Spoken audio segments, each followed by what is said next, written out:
So, how was the first day of school? It was fine, I guess. I don't know. Do you ever look at someone and wonder what is going on inside their head?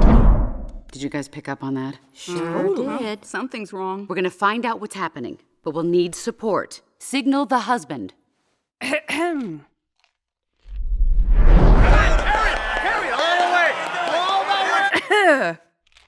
Uh-oh, she's looking at us. What did she say? What? Oh, sorry, sir. No one was listening. Is it garbage night? We left the toilet seat up. What? What is it, woman? What? Signal him again. Ah, so, Riley, how was school? You gotta be kidding me. For this, we gave up that Brazilian helicopter pilot?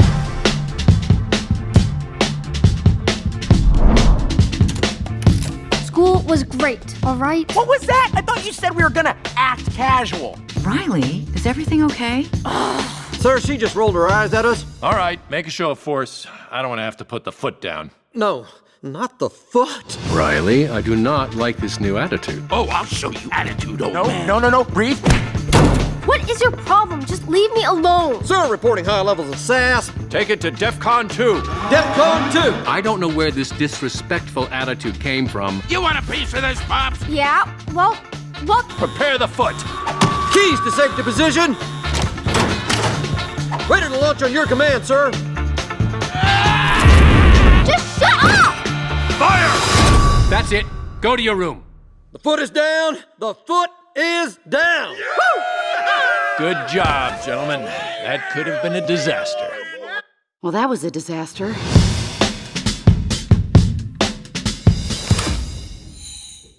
Come, fly with me, Cachinha.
Welcome to the Pope on Film. I am Bunny Williams, and with me is Reverend Steve. I am the founder of the Church of Ed Wood, and that's awesome.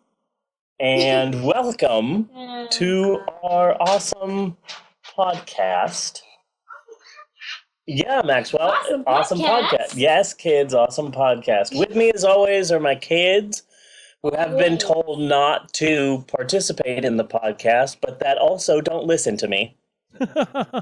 And will no doubt be forcing their way slowly but surely into the podcast as always. But that's okay, because this week we're doing a Disney Pixar film, and it's a first-rate film. I mean, this is in theaters. This was a very good movie. A Very good movie. Yeah. Very good movie. Love this film. Watched it a bajillion times. And very excited about this week. Been telling people that we're doing this movie, and every time I tell someone that, they just get really, really excited, you know? And I go, oh yeah, if you're excited about this, we also did The Death of Richie, and then they have no idea what I'm talking about. Not that that wasn't a good episode. No, but more people need to be aware of this movie, because it's The Death of Richie I'm talking about, because it's just so important. It's so important. Oh, My sister took LSD and turned into a giraffe. So My brother took a marijuana once, and then he turned into a gay immigrant. And those are the worst kind. Yeah, he just started shooting everybody, and to taking pills, uppers, downers, screamers, laughers, gassers, pink footballs, red tomatoes, pink elephants. He took them all.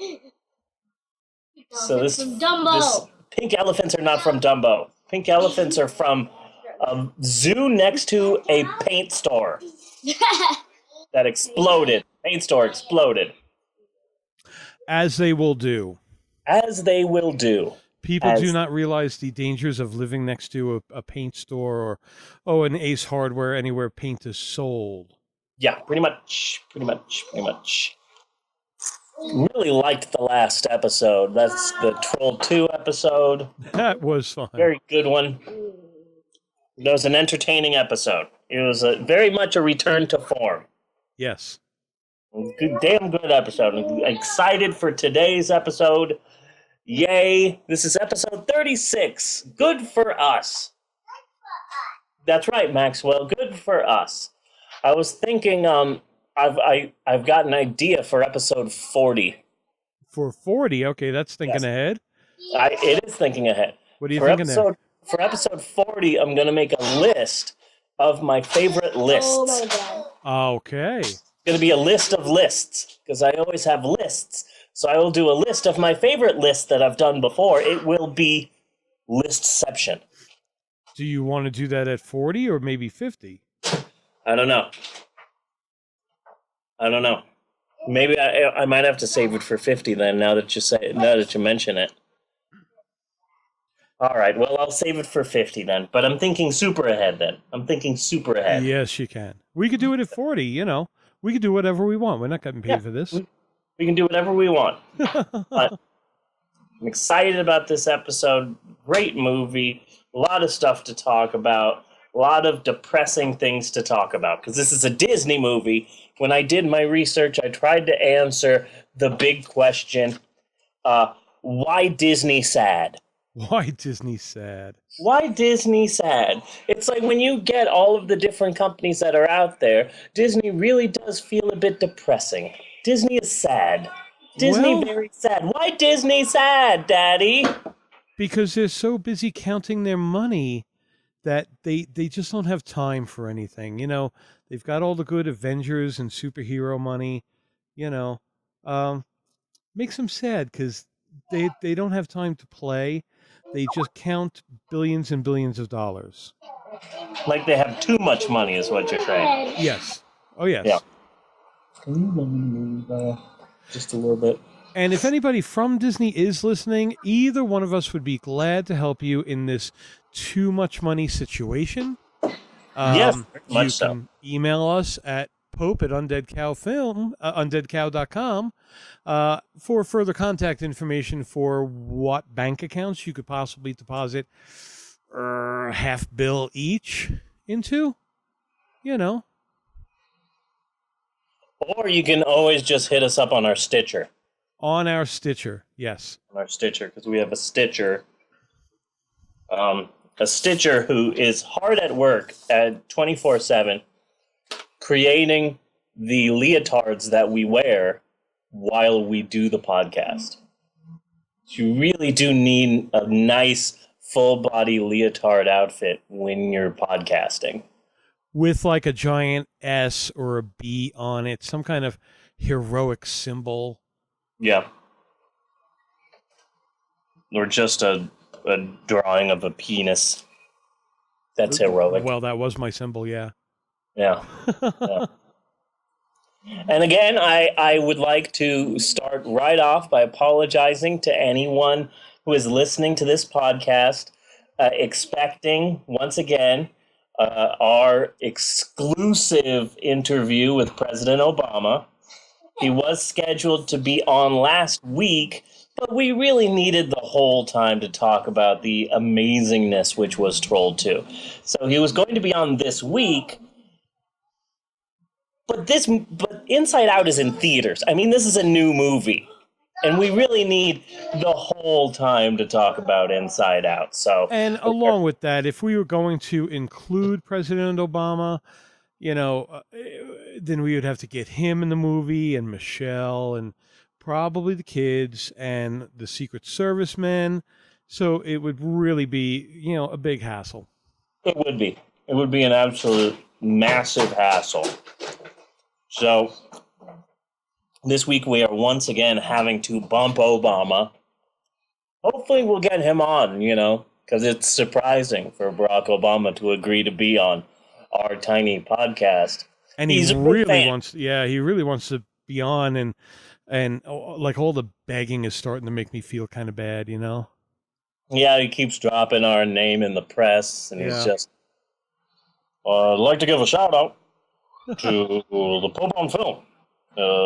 My favorite podcast.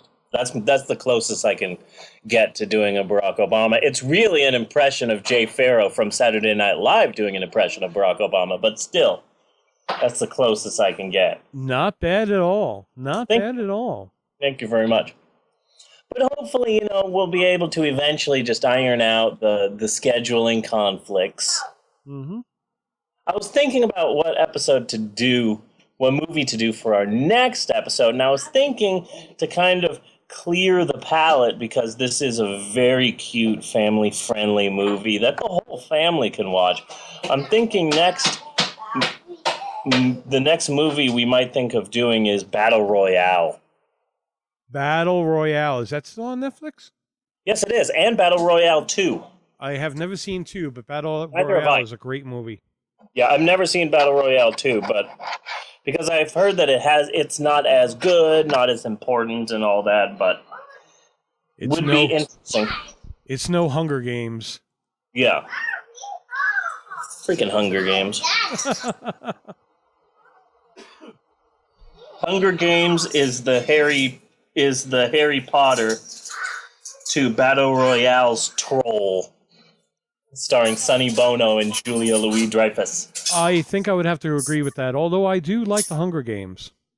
I read all the books, and then I saw the first movie. I haven't seen any of the other movies, but it's not because I didn't want to. It's because I just didn't. The only thing that I'm not fond of with the Hunger Games is I really kind of wish that they would just get on with it. What's up with the totalitarian government? There seems like there's some kind of a plan going on. Well, I've only seen the first 2 so far, but that's okay, they run and they kill each other. Got that twice now. Tell me what else is going on in the world. Yeah.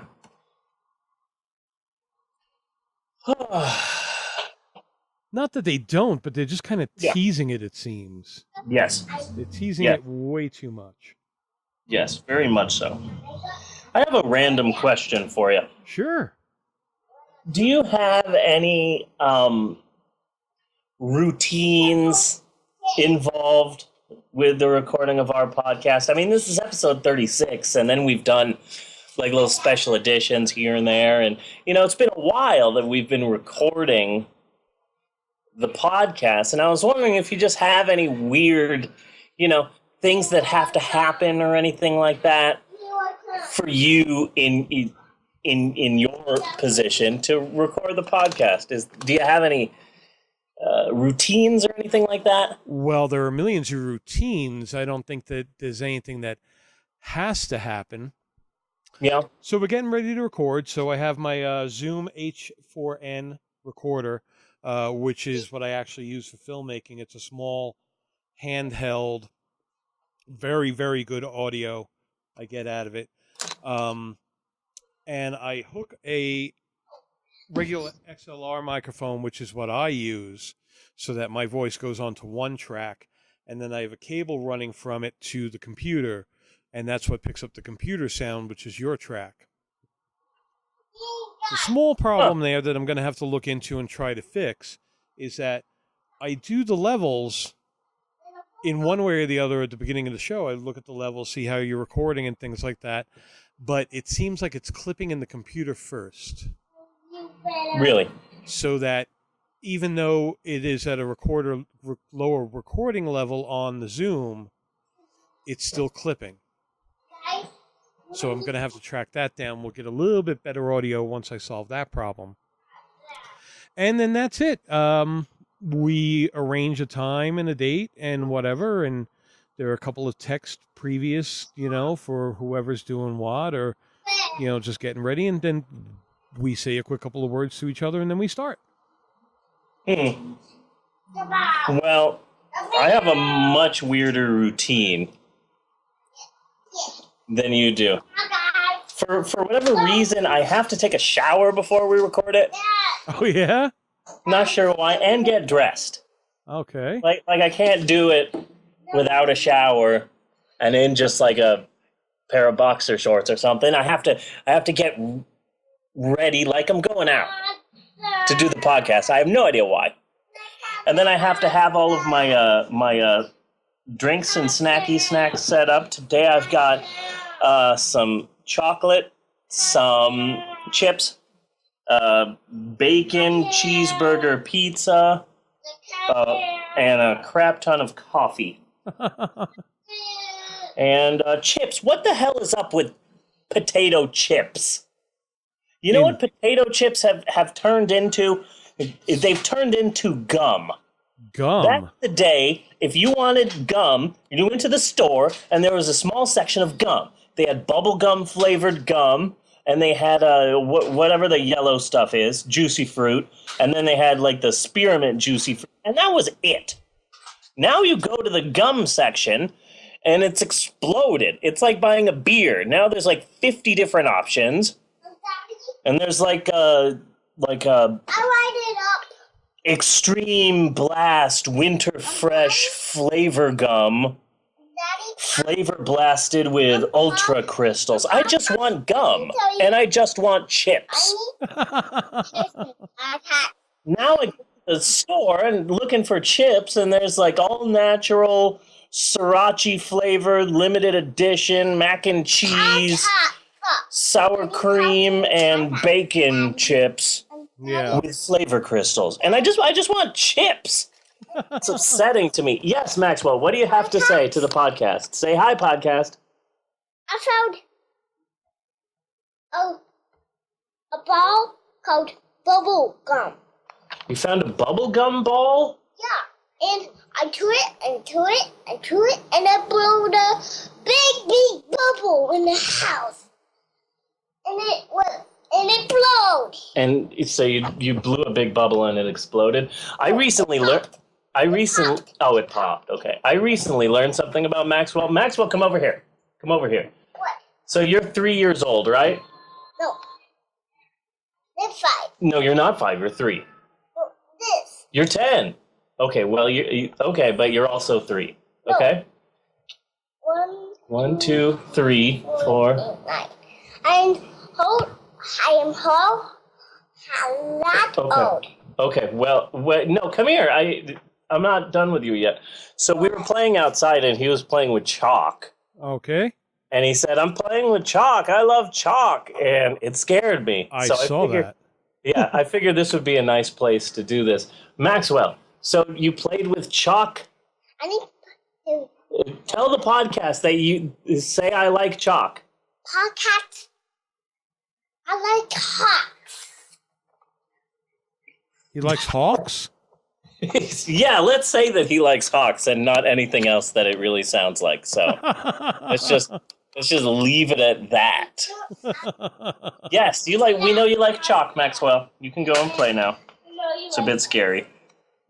Socks? Is that what you said, Bella? Yes, he likes socks. But you would accept him anyway. I would.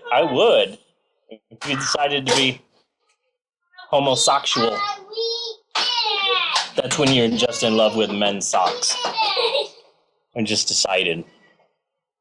I wanted to mention something to you. It's related to absolutely nothing. All right. I guess it's related to, a couple of episodes ago, we were talking about Adam Warrock. It was probably during his donation drive. And you had mentioned that you listened to some of his music and you liked it, and that you never really liked rap before. Or hip-hop or anything like that. Yeah, I fell in love with Tupac and like Snoop Dogg's first album, and that's as far as I went. And then from there, Tupac had a serious fucking edge to him. So from there, everything was kind of just sort of a weak substitute. so I don't listen to it very Yeah. much. Well, I've been listening to a lot of music from a certain group, and I thought that I would mention them to you because they're weird enough that you may or may not like them. They are a group from a rap group. Their name is Grand Buffet. Okay. They're like a two white guys from Pennsylvania. All right. And it's the weirdest rap music you'll ever hear. On Wikipedia, they call them alternative experimental hip hop. And that would be a good way to describe them, kind of like experimental art rap. Is their music. I saw them in the beginning of 2002. They were in Phoenix and they opened up for Wesley Willis, who is dead, and when he was alive he was insane. Okay. Have you ever heard of Wesley Willis? No. He was a massively overweight African American paranoid schizophrenic who heard voices in his head and was absolutely insane and was homeless for a while, but at some point in time in his madness decided that what he needed to do was make music, and apparently recording music caused the demons to stop talking to him that were in his head. Okay. So he started making music. They all sounded exactly alike, all of the songs, and they all were pretty much the same length. He had an old Casio keyboard, and all of the beats were literally like you just get an old Casio keyboard and type in 014, enter, and that's the beat that he would always record over. A lot of the times they would be... His music is amazing. His music was amazing because the music was exactly as crazy as he was. A lot of times the songs would be really bizarre, like he has the song I Whooped Batman's Ass. Okay. He writes songs about getting kicked out of a Kinko's and stuff like that. They would all end the same way. He would say the same phrase. He would say, rock over London, rock on Chicago, and then he would end this, and then he would say a quote from a commercial. So he would end every song with a different commercial. He would just rock over London, rock on Chicago, Wheaties, breakfast of champions. Okay. The guy was absolutely insane. There's a couple of documentaries about him. He was amazing. And I saw him in concert, but because he literally was insane, they had about 8 different opening acts. And by the time the last opening act came up, everybody in the tiny club was really angry and pissed off and was just really getting... it was about 2 or 3 hours of opening acts. Yeah. Because the lead act was an insane man. So Grand Buffet comes up, just 2 redheaded white guys from Pennsylvania, and this particular night they happened to be dressed up in matching schoolboy outfits. Okay. And they go up on stage and they start singing the song I Like Candy Bars, which is really absolutely bizarre and nonsensical, and they sang it in a falsetto like they're little kids. Yeah. And they're just there, I like candy bars, and people, the entire audience was upset, really pissed off, but nobody wanted to say anything. So one person in the front row started booing and said, "You guys suck, get the hell off the stage." One of the members of Grand Buffet at that point jumped off the stage, got nose to nose with the guy, like Stone Cold and The Rock, and threatened to kick his ass right there. When that happened, a wave of respect fell through the entire audience. And from that point on, I have loved this band, and I searched them out. Their music is bizarre and crazy and weird and amazing. They have a song that they recorded in 1999 or something like that. and it's called Americus with 3 Ks. And in parentheses, it says religious right rock. Okay. And it's from the point of view of like the religious right in America, and it's really amazing. It goes, I've got a shirt made by little girls' hands in a little warehouse in a little lie land. I bet she's even got herself a little boyfriend, but she'd drop him in a flat for an American man. Oh, man. And it goes on like, we're coming to get you. We're coming to save you. And I used to listen to it like crazy when my oldest daughter was younger. And when she was about 8 or 9, my Emerald and her friend Shayla had every part of the song memorized, including the really offensive breakdown near the end. Yeah. We're not holier than thou, but holy cow. There's people doing stuff God would never allow, like guys kissing guys and poor people too. There's plenty of jobs, find something to do. Nice. We think abortion is pretty messed up. If you don't want a kid, then don't be a slut. There's plenty of races on God's green planet. That doesn't mean you have to breed with them, God damn it. And it's a perfect song because it's just, honestly, you could get that song, which is like a parody, and just drop it into a Republican National Convention, and it would be now, like 16 years after they recorded it, and it could be the #1 song. Is it actually a parody? Yeah, it is. It is. Okay. The guys are amazing. I say they haven't released an album since 2008. They claimed in an interview that the reason why they haven't released any music recently is because they say that they're working on a children's album called Gorilla and Fox, which will be a modern-day hip-hop remake of Peter and the Wolf. I think they are lying. But why do you think they're lying? Yeah, I think they're lying, but I don't know. They're so bizarre that I'm not sure if they're lying or not. But they haven't done anything at all since 2008. But since they haven't officially come out and said, hey, we're broken up, then I'm assuming that they're still together and that they haven't quit or something like that. They're absolutely amazing. They've been around for so long that I guess I first heard their music on MySpace, which really dates this. Yeah. They have a song that you would love, and it's called Nate Kukla's History of Lemonade.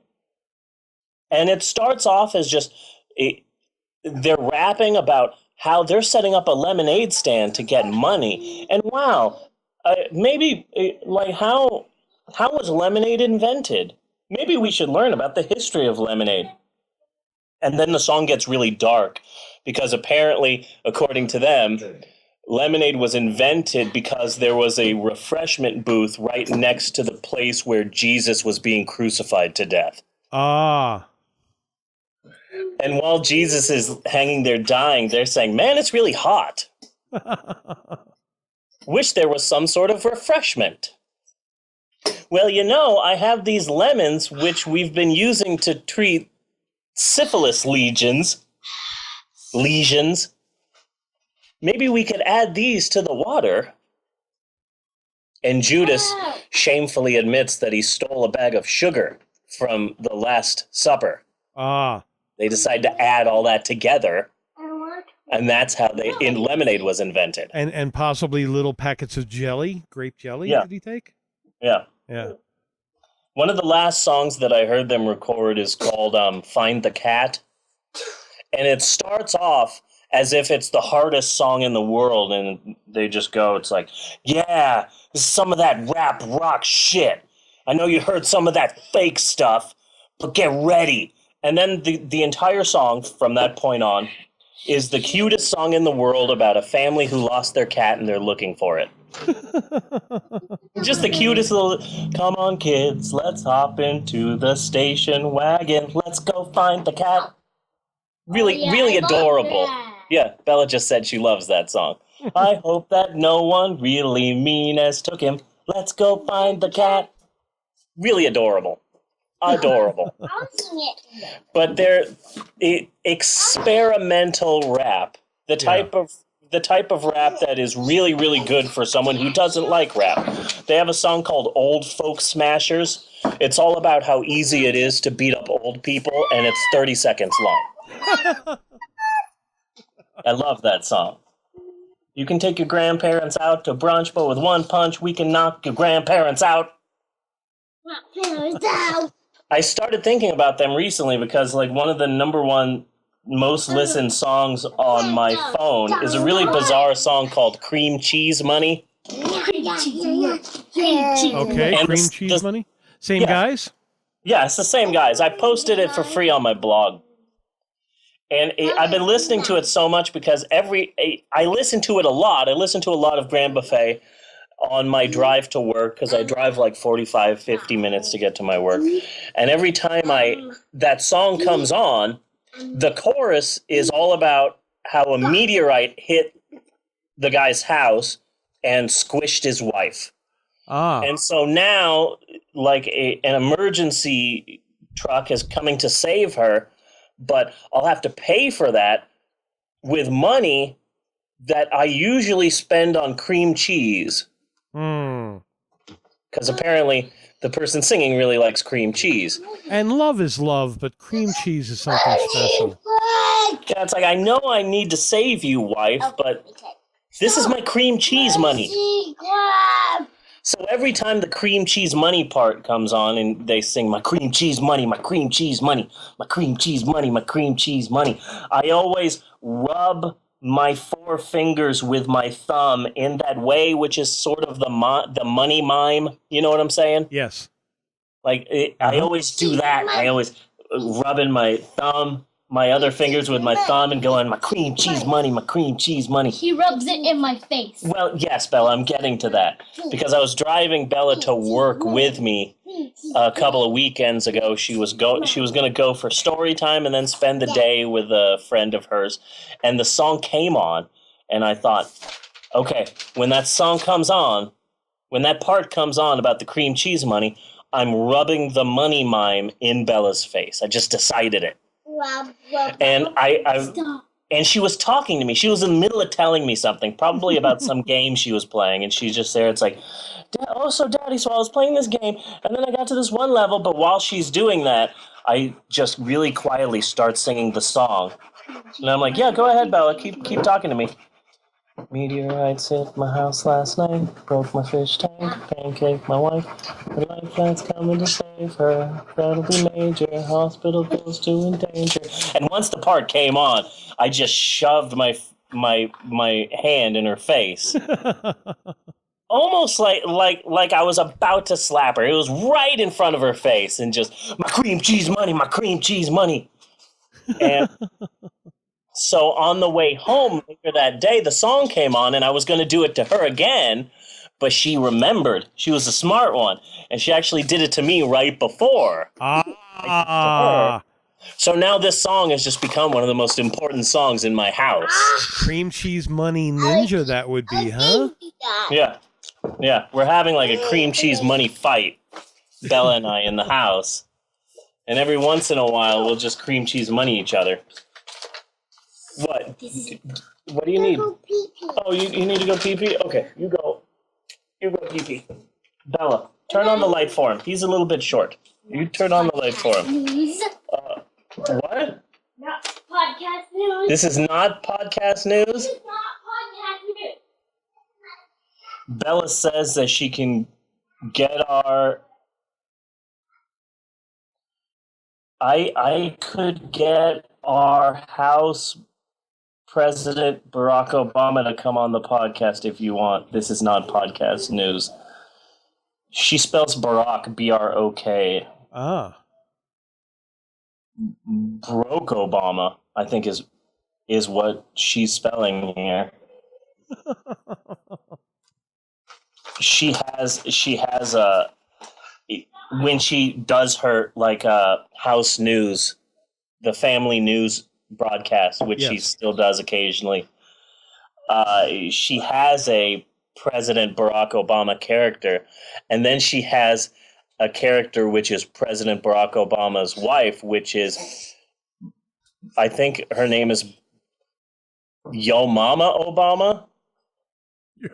And when she unleashed that character on the family, that's when we said, okay, we really need to explain what racism is to her. Because I don't think she understands it. Are you singing Cream Cheese Money, Maxwell? Sing it again. Cream cheese money. Cream cheese money. Good job, Maxwell. Do you remember who I am? Yes, you're President Barack Obama? No. You remember Oh, who I are am you right President Buckethead? Yes. President Buckethead. Okay. Okay. Well, you go. You go. We're gonna try and actually get to the podcast part of the podcast now. I really wanted to mention Grand Buffet because I absolutely love them. They are amazing. I will have to check them out. They released an album called 5 Years of Fireworks, and it's kind of sort of a greatest hits CD. Yeah. But the best thing about it is there's a DVD that came with it, and the DVD was a video of some of their favorite performances, concerts, and whatever that they did over the last 5 years. And it's everything from like big, massive clubs filled with people to like there's one video where they're doing a small concert during lunchtime at a high school. It's really weird. I'm having a hard time picturing that. Well, the amazing thing is that during the concert, during the song that they did, the concert at the high school, one of the members of the group jumped up on top of a soda machine and then jumped on top of an awning and then used that to jump on top of. By the end of the song, he's on the roof of the school. Okay. Doing the concert. And I imagine he got in trouble, but who should also get in trouble is whoever the genius was who decided to hire Grand Buffet to do a concert during the lunch period of a high school, because that's just stupid. Yeah. They do the History of Lemonade song at a big, huge venue in Germany on the DVD. And it becomes apparent that not only do they not know German, but hardly anyone in the club knows English. Because like mid-song he's there and it's like, so do you guys have lemonade over here? Do you guys have lemonade? Do you have lemonade over here? And like a club of like 300 Germans are just going, I don't know what he's saying, but this is an amazing performance. Really like, I wonder what he's saying, but man, what a great concert this is. I love Grand Buffet. Emerald came out of the room like Punxsutawney Phil when she heard me talking about the Americas song. Yeah. She's like, ooh, I heard my song. It's different hearing my blonde-haired, blue-eyed, skin as white as a Nintendo Wii daughter singing that song than it is me singing that song. It's amazing to hear her sing it. Yeah. Especially when she was so young. I should have got it on video because it was a beautiful thing. Now Maxwell is just running around the house singing My Cream Cheese Money. He's just running around. Cream cheese money, my cream cheese money. Cream cheese money, my cream cheese money. Maxwell needs that money for cream cheese, guys. I get up from down. You give that song a thumbs down? Yeah. Oh, now I'm upset. No, I'm sad. Why a thumbs down? Oh, now you're giving it a thumbs up? Oh, well, good, Maxwell. Good. Maxwell really likes. We saw the movie Home recently. It's an animated movie about aliens. It's a DreamWorks movie, and Maxwell saw it and he really likes it. He calls it the Alien movie. He really likes the movie. Good. The only problem, it's a fairly newish movie. I don't think it's come out on DVD yet. The only problem that I have with the movie is I hate it. You hate it? No, I hate it when an animated movie casts famous celebrities and musicians only because they're famous and not because they're talented. Yeah. Like there's another movie called Epic, and it's a cute little animated movie. Papa, I need to something. Did you hire Steven Tyler to be like the magical frog because he's a talented voiceover artist, or because he's Steven fucking Tyler? Mm-hmm. It upsets me when people do that. Jump. Yes, Maxwell, what do you need to tell the podcast? Just No, the microphone's up here, so talk there. I think when we reach up here. Okay. What do you have to say to the podcast? A basic alien got in a basic and it close it open. Are you talking about the movie Home? No, close it open. Close it open. And Yeah. it's sunk a guy up. Put it back. Oh, cool. Okay. Can I keep talking on my podcast now? Yeah. Yeah, thank you. And so the movie Home, it has that nerdy guy from The Big Bang Theory. I have not watched that show. Yeah. And he seems to be a fairly talented guy, and I don't have too much of a problem with that. I hate Big Bang Theory, the show. I really don't like it. But I've heard a lot of mixed reviews, so I haven't bothered with it. it seems to be not that it's... I think that the writers of the show would say that this is a comedy for nerds, but I really feel like they're just making fun of nerds. The laughter seems to be laughter at the people, not laughter celebrating the people and their culture and the things that they like. It just seems to be making fun of nerds, and I don't like that. Yeah. But the girl who stars in the movie Home is voiced by Rihanna. Or is it Beyonce? No, it's Rihanna. And I really don't like that. It's not Because that there's Jessie no- girl. Huh? No, not TV's Jessie. I think her name is Debbie Ryan. And Buckethead. Oh, Maxwell, now you're Buckethead? Yeah. Cool. You should be the guitarist for Guns N' Roses for about 6 months. Oh, yeah. Okay. Yeah. I watch a lot of kids' movies. I watch a lot of them. I watch a lot of kids' movies. Come on. Anyway, Daddy? I'm doing the podcast. I can't... Mommy? Yes, I'll watch you play guitar, Buckethead. This week's homework. You did the homework. You did the homework before I even made it homework. Yes. Yeah.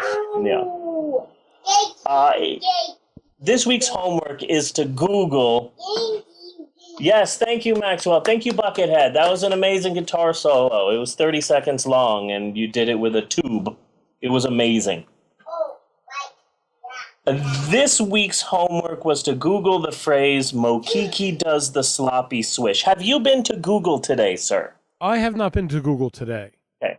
Because we are recording this on the 7th of July, and I mentioned the date. I try not to mention the specific date or anything that we're recording the podcast, but today is the birthday of the man who created Godzilla and Ultraman. Really? So the Google logo is an interactive game where you make a Japanese monster movie. I was at Google long enough to see that, but I didn't want to do any further research. Yeah, it's just a series of tiny little mini games like Wario World or whatever that game was, Wario Inc., Wario Incorporated. Anyway, it's just a series of bizarre little mini games where you create your own Japanese monster movie. There is no Godzilla or Ultraman, but it definitely seems to be. There's a robot. I imagine it's Google Man or something like that, but it really is all about Ultraman, which is Maxwell's favorite show. We haven't watched that in a while. It's really amazing. It's something to experience. And I think it's easier to do it on your cell phone than it is to do it on your computer. It was hard on the computer, but it was a lot of fun. No, doing the Google game today.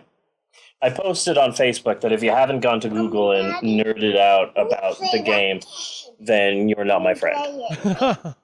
Because it's amazing. You need to play that game. No, I'm not going to. I've been playing it all day, Maxwell. I am not going to be playing it right now. I apologize. We will play the Google game later. I think it's going to be up there all day. Okay? No. No, we'll do it later. It's okay. No. We'll do it later. No. Well, then have Bella or Emerald do it with you. Because I'm trying to do this podcast. Okay, Buckethead?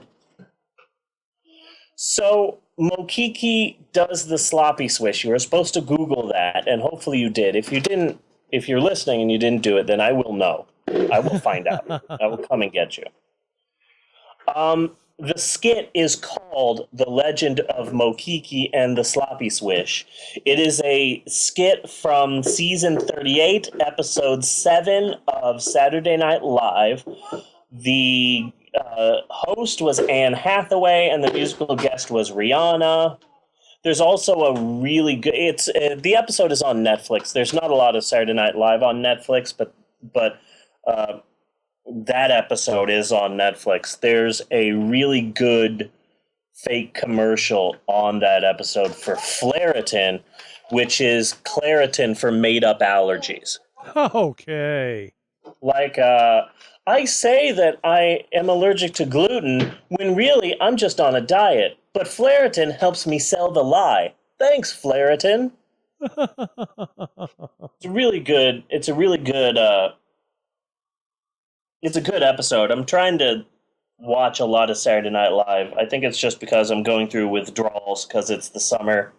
I really like SNL. Anyway, in this particular skit, Kenan Thompson narrates the story of Mokiki, who's played by actor Taran Killam. He wrote the skit.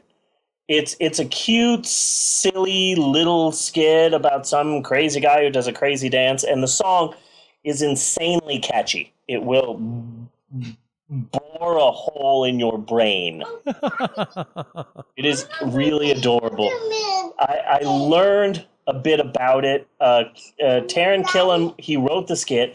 He started doing that dance in college to make people laugh. He's been doing the dance for a really long time. And the song itself is loosely based on, it pretty much rips off an old reggae song by a man named Manu Chao, and the song is called King of the Bongo.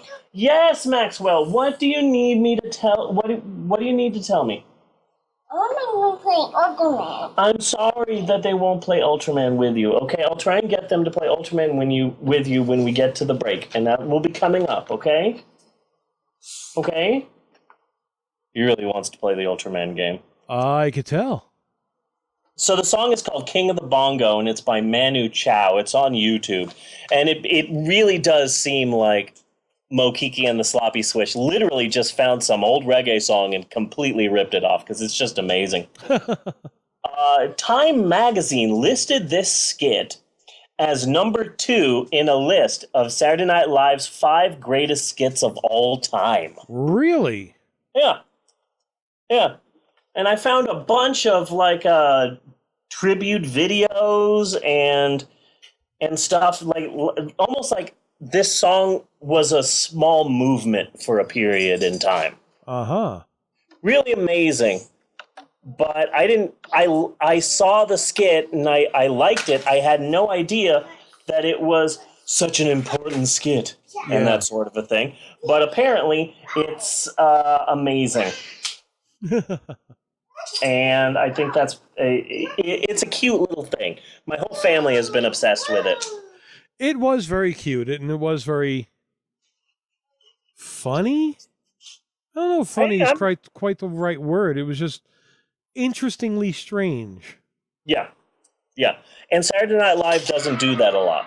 And I did like how what's her name, Hathaway, was kind of stalking him for a while. Yeah. Obsessed with him. Yeah, I found that kind of interesting. Yeah. Maxwell, did you spill water? Yeah. Stop turning the living room into a slip and slide. Okay? The living room is not a slip and slide. Okay? Yeah. I know it got water all over the place, but that's bad. You shouldn't turn the living room into a slip and slide. Okay? Now I gotta go clean it up. Because your sisters have turned invisible. Okay, maybe we should take a break. Okay, let's take a break. Yes, let's take a break. We will be right back with this week's movie, Inside Out, after these commercial messages. Do you like comic books? Me too. Do you listen to podcasts? Are you still talking to me? Cool. I have one called The Comic Book Update. So? I do weekly reviews of story arcs, comic miniseries, ongoing titles, and more. I don't care. I know, right? So all you have to do is go to the website at comicbookupdate.com. Why would I do that? We post daily previews of new comic books every day. Ugh. Someone save me. And every weekend is Cosplay Sunday, with blog posts featuring cosplayers from around the world. Excuse me, miss, is this guy bothering you? Back off, buddy. She's with me. Yeah, I don't think so.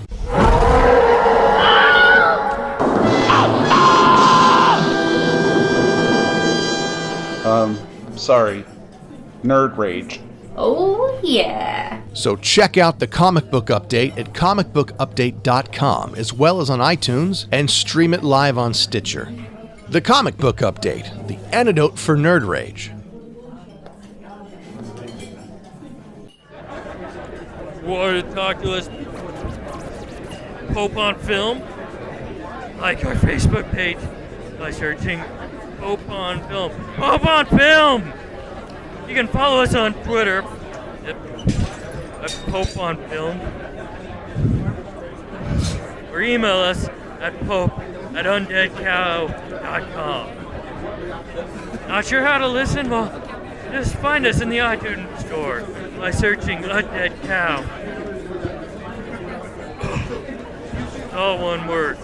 And you know, if you're really hard up, you can always find us on Stitcher, and of course YouTube at youtube.com/users/UndeadCowFilm. I'm gonna go throw up into this bowling chute. I'm gonna remember my son's birthday. I am. And his name. And we're back with the Pope on Phlegm. On Phlegm? That's a different show, and it's kind of a disgusting one. It's all about papal nose goblins.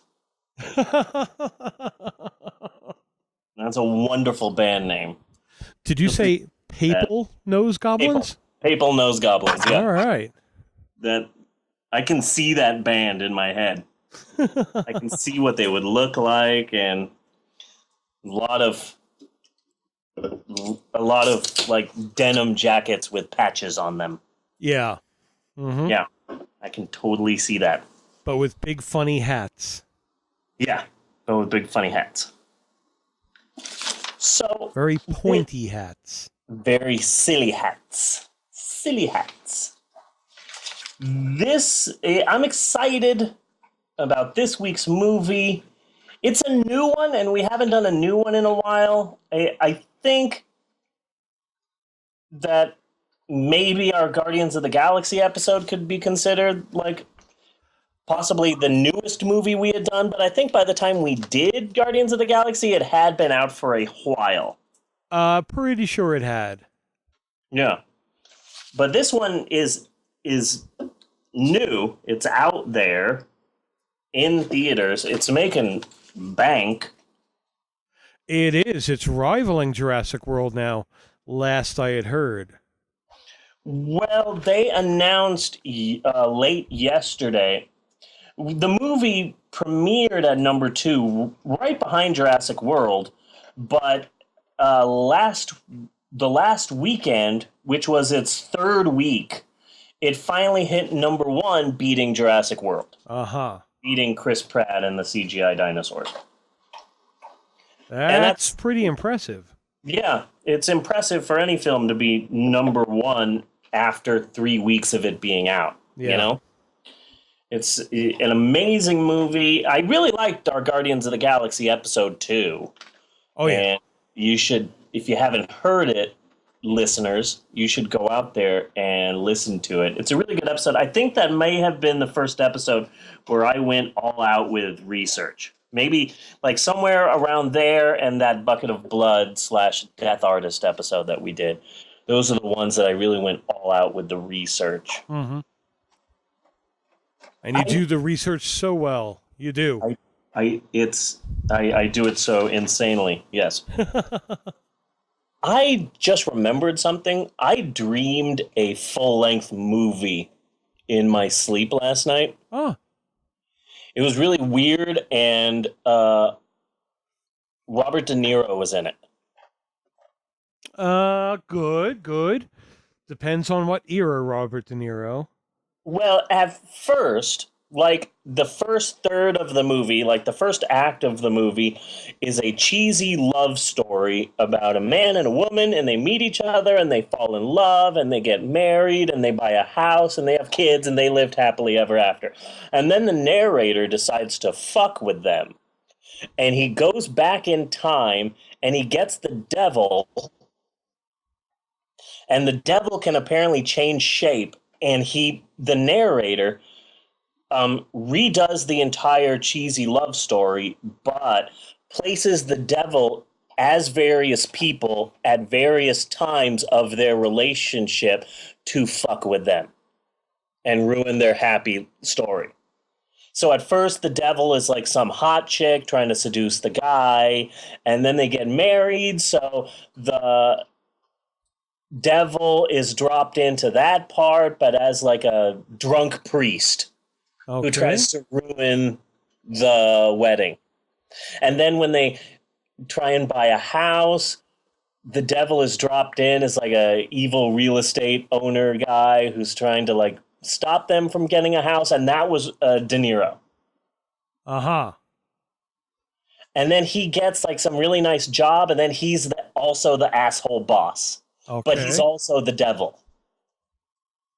It was really bizarre, but also like it sounds like a good movie. Yeah, it really is. It really was like a good movie, because you see the movie and then you see it again, but the narrator is like breaking the fourth wall and trying to stop the happy ending that has already happened from happening. Yeah, with the help of the devil. It was really weird, but I woke up going, I would see that.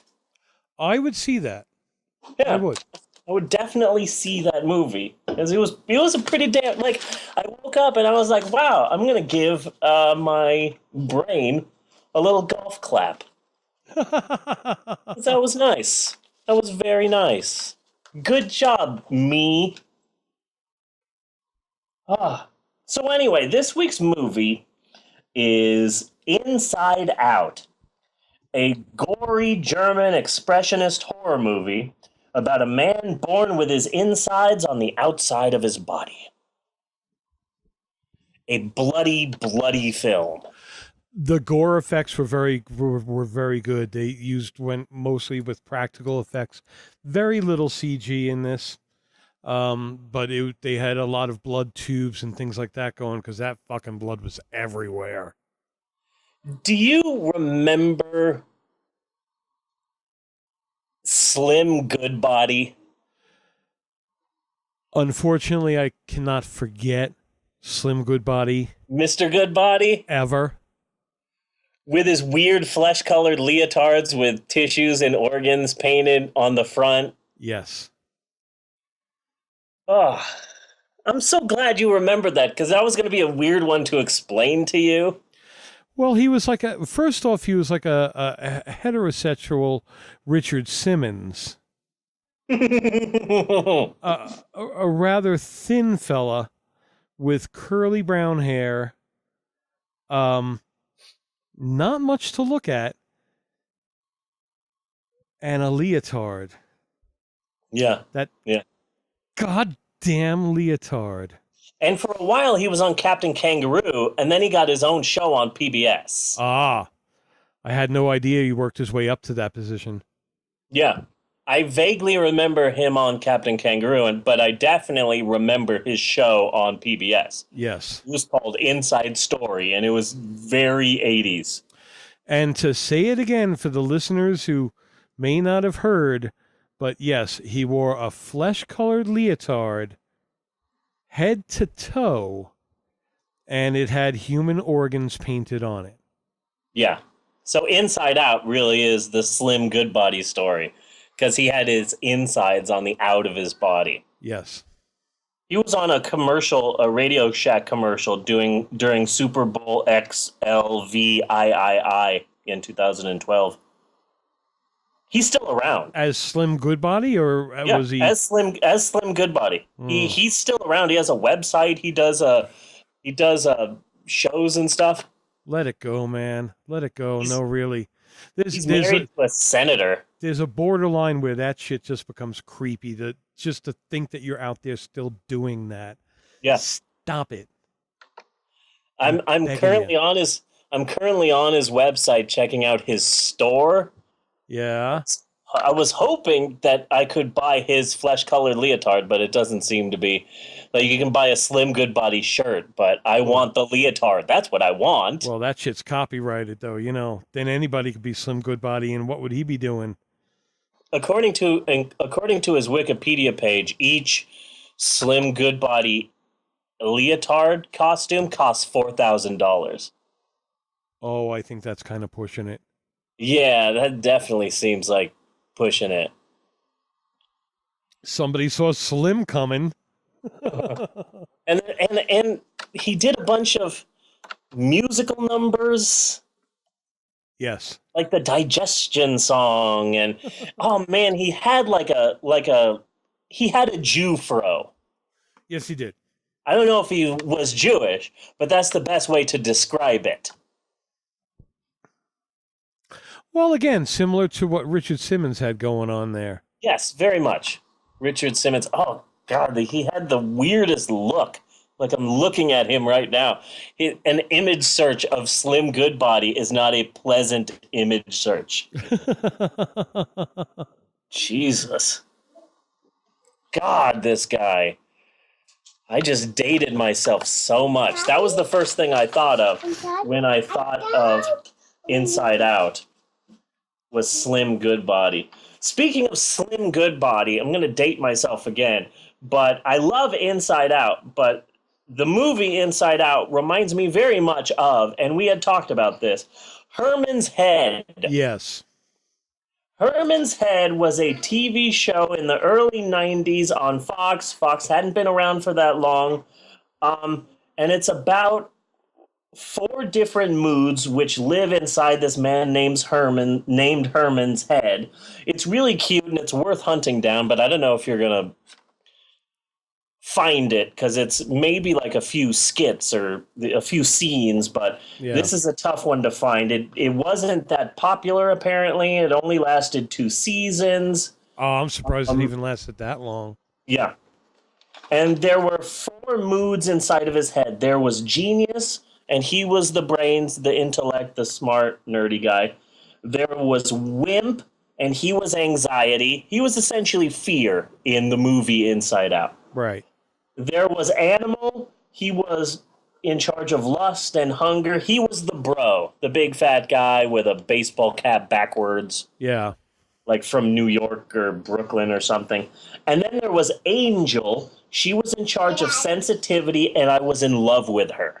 Ah, okay. I was absolutely in love with her. She I is just on remember a very... he worked with Yeardley Smith. Yes. She and one or two other Simpsons actors appeared on the show as I guess now you would call that synergy. Yeah. But the character of Angel, she was on a very short list of people from pop culture that I had a crush on. It would be Angel from Herman's Head. It would be whoever the girl was from the first Tremors movie. Oh yeah, she was cute. And whoever the girl was from Teen Wolf. Her name was Boof, and I don't know why her name was Boof, but I loved her. I have not seen Teen Wolf in years, so I can't picture her. Well, neither can I. I just remember the love. I remember the love. And when it comes down to it, that's really all that's important anyway. Yeah. Well, I've been thinking about Herman's Head a lot because my wife has become obsessed with a new TV show called iZombie. I have heard some good things about that. It's based on a comic book, and the guy who created the comic book he has this writing style and this drawing style, which is just absolutely unlike anything else that has ever existed. It's really weird and bizarre. And it's a good show. I was weary about seeing it because it's a new show from the guy who did Veronica Mars. And I never cared for that show, but I always had the one or two friends who were obsessed with that show. Yeah. It was the same thing with Buffy. I never saw Buffy, but I always had that one person who wouldn't shut up about it. Mm-hmm. So I was weary about seeing iZombie, but right there in the first episode, you meet the girl who turns into a zombie, and her name is Liv Moore, which is a really horrible pun. Yes. But Liv's mom was Angel on Herman's Head. Oh. So I'm watching the show with my wife, and I'm like, this is pretty good. I mean, it's cute. Oh my God, she's from Herman's Head. Holy crap. That was Angel on Herman's Head. Oh my God, she looks so good. Oh my God, I love the show. But essentially, Herman's Head was a early 90s sitcom hooting and hollering Married with Children type version of Disney Pixar's Inside Out. Yes. Essentially. I would tend to agree with that, I think, yeah. Yeah. It's surprising. It's surprising how much this old Fox television show is exactly like Disney Pixar's newest sensation. Yes. But let's go to the tail of the tape here. Let's go back to the facts. Yes, Maxwell. Me and podcasts need to take a break. You and podcasts need to take a break? Yeah, break. Oh, why do you need to take a break? I gotta take a break for you. Okay, we'll take a break in just a second, okay? We're talking about Inside Out. Don't you like that movie? I need to take a break with the podcast. You need to take a break with the podcast? Okay, hold on. We're going to talk a little bit about the movie, okay? Inside Out, a 2015 Disney Pixar film. This movie is currently making a shit ton of money. Mm-hmm. And it currently holds the record for the biggest ever opening weekend for an original film that is not a sequel or a reboot. Yeah. The previous record holder was Avatar, which you might remember as a science fiction Dances with Wolves ripoff. Yes. That everyone shat themselves over back in 2009. Avatar really seemed to have dated itself quickly because everyone loved that movie, but that seems like forever ago that everyone loved Avatar. That is true, and that's always something I look for in a movie that I have not seen, you know? Like, if it's a good movie, then it has buzz, like, forever. You know, if it's a good movie, you know, if it comes up in conversation. And Avatar just doesn't even come up in conversation much anymore. Yeah. It wasn't that long ago that it came out, but God, it feels like just forever ago. The film, I saw it because I felt like I had to see it. It was the big thing. People were talking about how they were getting depressed and wanting to kill themselves because they wanted to live in that world. And I'm like, okay, let me watch this thing. And I remember afterwards saying, oh man, that was a beautiful film. That looked wonderful. That looked beautiful. But what the fuck was it about? Okay, so they're blue people and they have sex with their hair and unobtainium? That's just bad songwriting, Petey. That's just bad songwriting, Petey. Unobtainium. Jesus fucking Christ. God damn. Mm-hmm. But unobtainium is really hard to obtain, I hear. Well, it's really hard to obtain, but it's a thing. It's a thing that they use in physics and engineering where it's like, we could build this really cool thing except for this part, which we have absolutely no idea how to do it. So we'll call that unobtainium. So what you're saying is unobtainium is a science MacGuffin. Yes, much like a widget. Huh. A science MacGuffin. Nice. That's very nice. I like that. Yeah. And then they'll spend the rest of their lives trying to figure out what that thing is. Yeah. And then it's no longer unobtainium. Yeah. But good for Inside Out because it's an original idea. It's original in the sense that people don't remember Herman's head. Yes.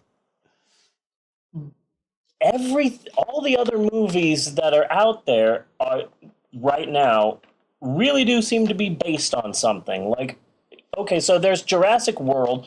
That is a wonderful film, and it's worth watching, but it's pretty much just a remake of Jurassic Park with better computer-generated imagery. Jurassic Park is a wonderful movie, but when you look at the making of it, literally there are people going, we made this movie with computers. Mm-hmm. I know, right? It's the first time ever. So now I imagine people just going tap, tap, tap, tappity, tap, tap. There you go, 500 T-Rexes. Mm-hmm. So then what other movies have come out this year that people are crapping themselves over? Mad Max? Mad Max, people crapped themselves over quite a bit when it came out. I imagine if I saw it, I would like it, but I don't really have any fond memories of the other Mad Max films. I do, but I'm still not in a hurry to see it. Yeah. And I've heard it's great. It's just like, I can wait on that one. Yeah. I remember Thunderdome. Yeah. I remember that, but yeah, not really. Like, I really want to see Ant-Man, but that's based on a freaking comic book, for Christ's sake. Everything's based on something, so good for Inside Out. It's a new idea.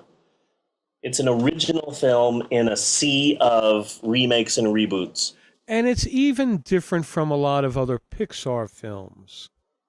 Yes.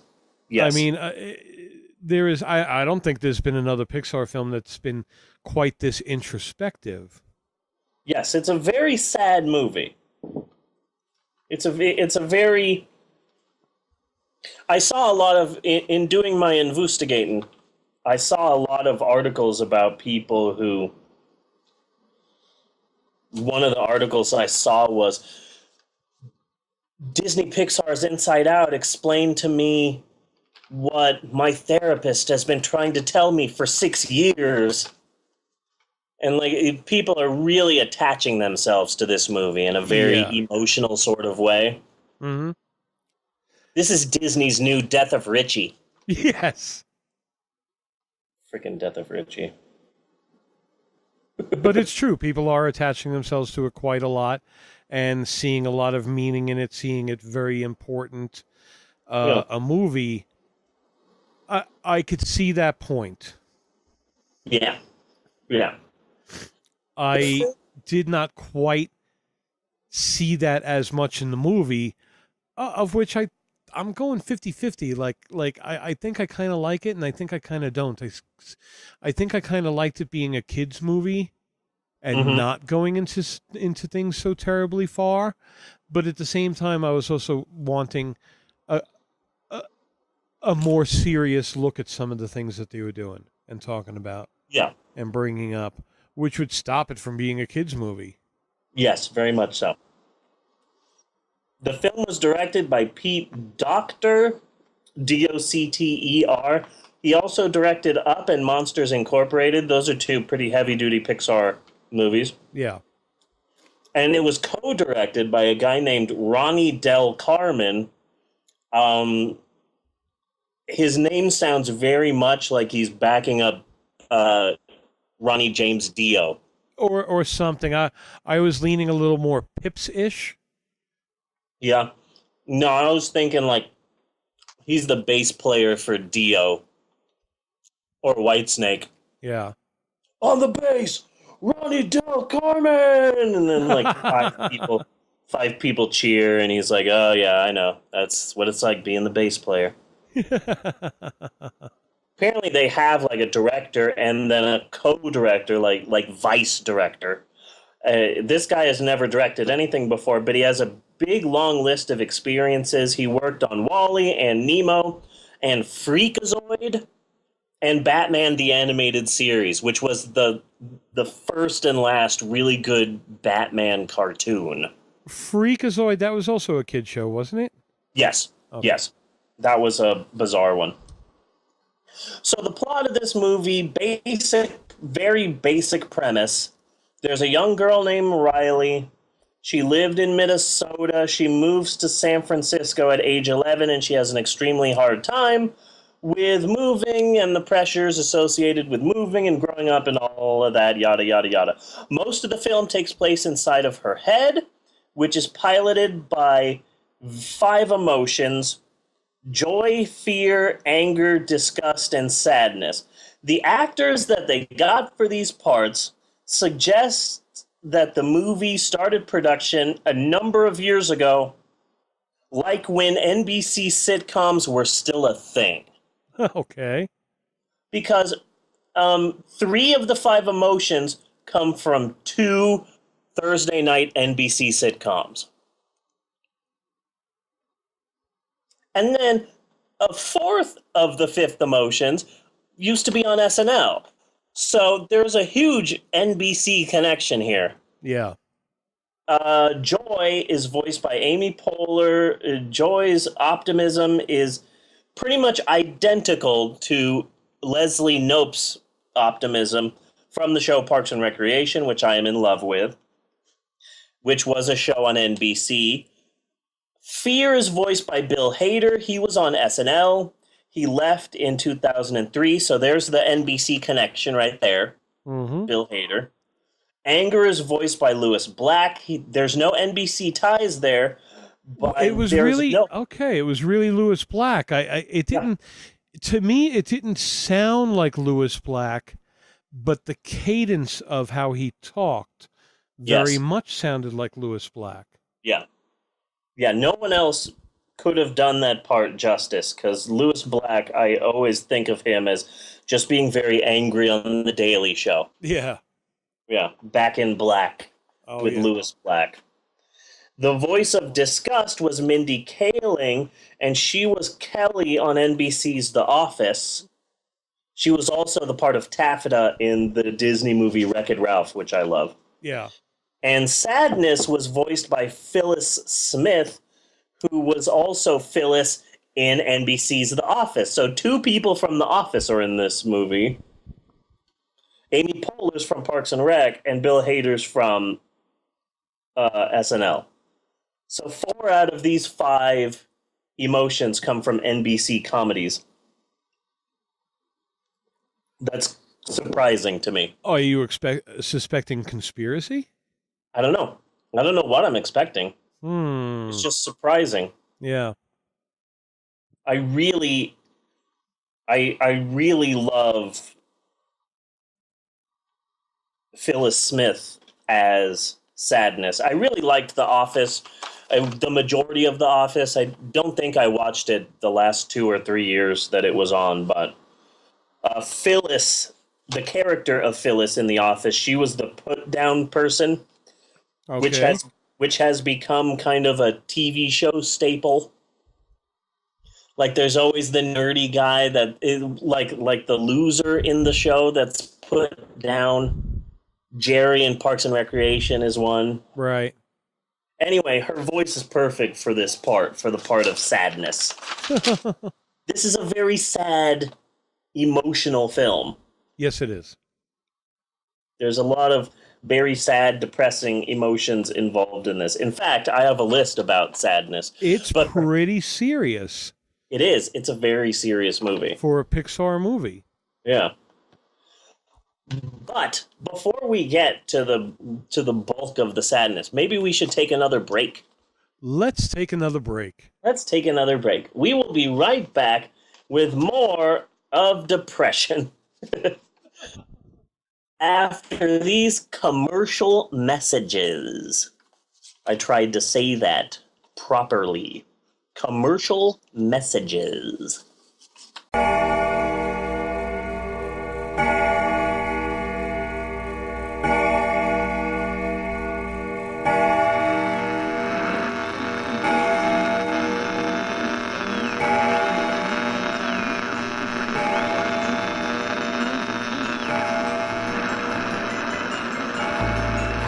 What's that sound? Coming to you through the electric mist, it's the Midnight Cinephile, with new episodes every Wednesday night.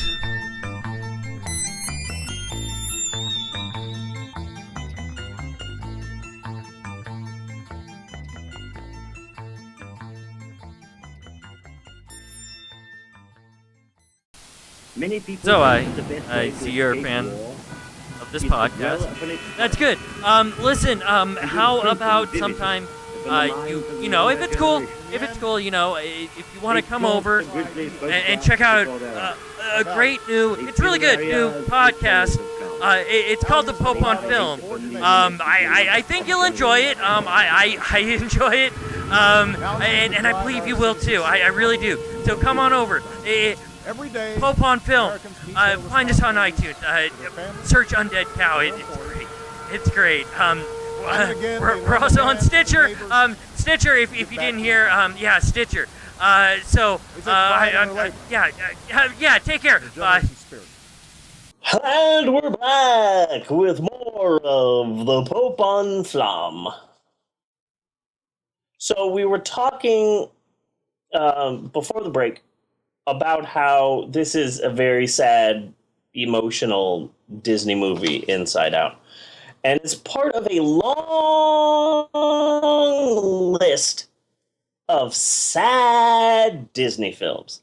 So I have a list. I worked on it for a very long time with a lot of people's help. A lot of people had an emotional investment in this list. A lot of people helped me. But I have a list now of the top 10 saddest Disney movie moments. Okay.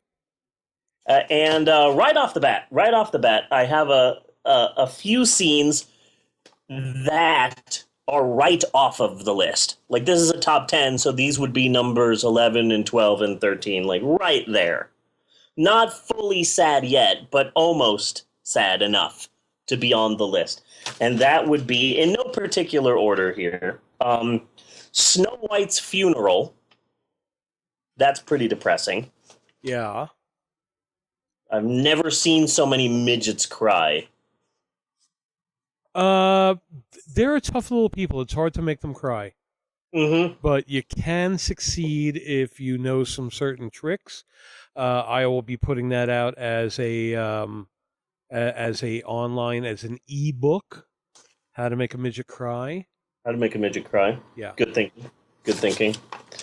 Another sad Disney movie moment, which is right off the list, is the parents dying in the recent Disney film Frozen, or as I like to pronounce it, I believe the proper pronunciation is Frazine. Frazine. Frazine. I try and tell kids at story time that there are a lot of different ways to pronounce things. Yes. I pronounce it Frazine. I also pronounce Chick-fil-A Chick-fil-A. Chick-fil-A, okay. And KFC is Kufcha. Kufcha. Kufcha, because that is how it is pronounced. I had a mom come up to me like about a year ago and say, "Thanks, Mr. Steve. Now, thanks to you, my son mispronounces everything. He thinks it's hilarious." And I said, well, in my defense, it is hilarious. This is true. Yeah. And another sad Disney movie moment, which is right off of the list. You know what your response should be to something like that when you are confronted in the middle of a story time like that, which is kind of rude to begin with. But, for whatever she says about the pronunciation or anything else, the response should really be, "I'm sorry you can't find a man." Nice. Very nice. I'll write that down. I'll jot that down. I will jot that down. Bella, you do not get to hum the commercial music when it's not a commercial. Okay? It's amazing. It's 1/4 of a pizza. You eat that 1/4 of a pizza. Another sad Disney movie moment, which is right off of the list, is when the Hunchback of Notre Dame is crowned the King of Fools. Okay. In the beginning of the Hunchback of Notre Dame, which is a really beautiful movie, which is also right in the middle of when they lost their mojo, the Disney company. Yeah. They were really like batting 1,000 with The Little Mermaid and Beauty and the Beast and all of this sort of stuff. Yeah. And then they kind of went, and the Hunchback of Notre Dame is right there around the. And with so it that doesn't. and Tarzan and Pocahontas and Yeah. yeah. I recently saw Mulan for the first time. Yeah. I had never seen Mulan before, and it really is a wonderful movie. The only problem with it is Eddie Murphy, because he's like the jive talking dragon. At least. And then the weird part is that immediately after that, he was hired to be the jive talking donkey in Shrek, which was 1,000,000 times more successful than Mulan, but essentially the same thing. The donkey in Shrek is the dragon from Mulan, and it's just so weird. At least you didn't get Movie Ninja to watch it, No, I like did not Mom get- did with Box Trolls. I said at least you didn't get. At least I didn't get Movie Ninja like Mommy did with Box Trolls. Box Trolls, that's a movie that bombed. Who would have thought that American audiences wouldn't want to see a film centering on the British class system and the importance of cheese? Wow, those are all just box office winners in my book. Is that what that's about? I've seen Yeah. it on Netflix, but Yeah, it really is a look at the British class system, and in regards to hat color and cheese stinkiness. It's a really weird, bizarre film, and it's so bizarre that you look at it and go, so someone thought this would be a successful movie? I felt the same way with Hot Rod. It's like, wow, no, this is way too out there for you to think that this is going to be the next big thing, people. So anyway, now we're on to the actual bulk of the list, the top 10 saddest Disney movie moments. Number 10 is a tie between the entire opening scene of WALL-E, 2008 movie. It's a really bizarre introduction because it really spells out, like, here's the Earth. It's a horrible piece of shit now. Mm-hmm. The Earth is dead. There's garbage everywhere. And the only person to clean it up is a sad, lonely robot. We destroyed the Earth. Oh, did I mention this is a children's movie? Yeah. Hey, kids, this is your future. The Earth is dead. It's less sad and more just spooky as shit, especially for a kid's movie. Yeah. It really is just a messed up way right off the bat. Here's a song from Hello Dolly as you watch a sad, depressing robot clean up our piece of crap Earth. That So is it's a- what it comes down to. Yeah, it's really messed up. And also, it's messed up when you think of the fact that the reason why Wall-E is still around is because he uses pieces from other robots that are dead. But you also learn throughout the movie that Wall-E has emotions, he can feel pain. So if robots can feel pain, then he's grave robbing. And cannibalizing. And cannibalizing to keep himself alive. He's a madman. He is a mad bot. Really messed up. And I think the scariest part of that movie is how much it loves Hello Dolly. So I fucking hate the musical Hello Dolly. I hate it so much. God, I hate Hello Dolly. And I've gotten over it now, but I hate Hello Dolly so much that it was so weird to be like, Daddy, I want to watch Hello Dolly. I want to watch Wall-E. Okay, let me put it in. And then right off the bat, you hear a song from Hello Dolly and like ice would go through my veins. Ooh. Because that's how much I hate that musical. That's hard because that's how you used to get Maxwell to sleep. Oh yeah. For a while, Wall-E was the way to get Maxwell to knock out, but Yeah. Not anymore. no, nothing gets Maxwell to knock out.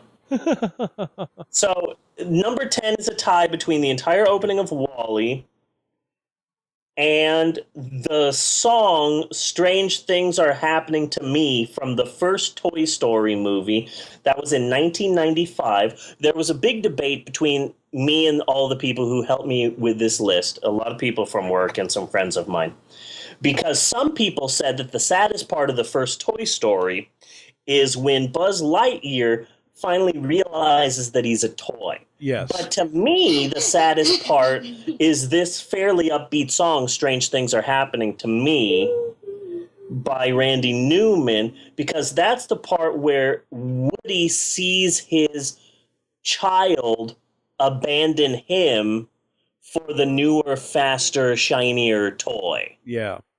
And he slowly but surely sees all of the Woody stuff get taken down in replace of all of this spaceship stuff. And it's just, that's more sad to me. That's more depressing to me. Because I feel like I have been there. I've never realized that I'm not a toy. Maybe like at one point in time I realized I'm a Mexican. Right. But I have definitely seen myself get replaced by newer, shinier toys. Yes. So that's more sad to me. I was also thinking that it really does seem like Pixar has let go of the music of Randy Newman. Thank God. Thank God, right? Because what if they were still using goddamn Randy Newman for all of their movies? So I thought of recent Disney Pixar films and what it would be like. So anytime my kids watch a Disney Pixar film that doesn't have Randy Newman music, I try and think of the Randy Newman song that would be in the film. Like, I'm just a robot cleaning up the trash. And stuff like that, you know? I'm an old man gonna get me some balloons. I'm gonna make my house fly in the air. Yeah, up. Good job, Bella. I can't cook. I need to find a rat. I'm from France. Oh my god. Bing Bong is dead. Everything's so sad. Bing Bong. Yeah, spoiler alert. But nobody knows about Bing Bong anyway. That's the amazing thing. I read an article about how they hid the character of Bing Bong. Because when you see all of the previews and everything, they spell out everything about the movie you know about, the girl, you know about the emotions in her head, you know about what they represent, so you already know a lot of what is going to happen in the movie. Yeah. But not once did they mention Bing Bong or do they show him. They really kept that hidden, you know? They kind of kept Bing Bong hidden from anyone. I really didn't see any advertising for this leading up. I saw a lot of advertising, but then we got merchandise for the film at my bookstore about 2 weeks before the movie came out, and I noticed that all of it had this character of Bing Bong on it, and I'm like, who the hell is Bing Bong? Because he's not on any of the previews, he's not on the posters, I haven't seen any Bing Bong toys, like, who the hell is this person? So then I read an article, and it's an interview with the guy who does the voice of Bing Bong, and he said that they hid the character of Bing Bong so much that he wasn't allowed to go to any of the premieres. Whoa. Like, they literally told him, it's like, okay, we're going to open this film at the Cannes Film Festival, you stay home. Yeah. We're not mentioning you. That's kind of shitty. It is, but at the same time, Bing Bong packs a wallop. Yes, he does. Bing Bong is amazing. Yeah. So, number 9 on the list of the top 10 saddest Disney movie moments, Alice gets lost and sings near the end of Alice in Wonderland, 1951. This is one of my favorite, if not my, this is one of my favorite Disney movies, Alice in Wonderland. Yeah. Absolutely love it. I'm not sure why I love it so much. It's the wackiest movie ever. I like the Alice in Wonderland story. I have not seen the Disney one in a really long time. I absolutely love it. And I love Alice in Wonderland. For my entire life, I've been trying to force my oldest daughter, Emerald, to be Alice for Halloween. And she still hasn't. But, she has just this beautiful long blonde hair. I mean, she's halfway there. Yeah. You know? It's like, what the hell? Okay. So, number 8, saddest. So, number 9, Alice gets lost and she sings. It's not a memorable song, but it is really sad because she's singing, and all of these weird animals show up. It's right before she meets the queen. Yeah. And it's right between Act 2 and Act 3, as it were, right before all the shit hits the fan. It's a really sad little scene. Number 8 in the top 10 saddest Disney movie moments is Jessie's montage from Toy Story 2. 1999, Jessie explains in a montage how she was a young girl's favorite toy, but then she gets forgotten because the teenager gets older and she spends most of her existence in a box in storage. And it's really sad. While her child is out whoring around. Uh-huh. All whorishly. It's a really sad montage, and I believe there's a Randy Newman song to go with it. If I'm not mistaken, because it's a Toy Story movie, so he really stinks those up. Number 7 is a tie between Bambi's mom in Bambi, 1941. I don't think I need to explain it anymore. Bambi's mom. And the entirety of Disney's Old Yeller.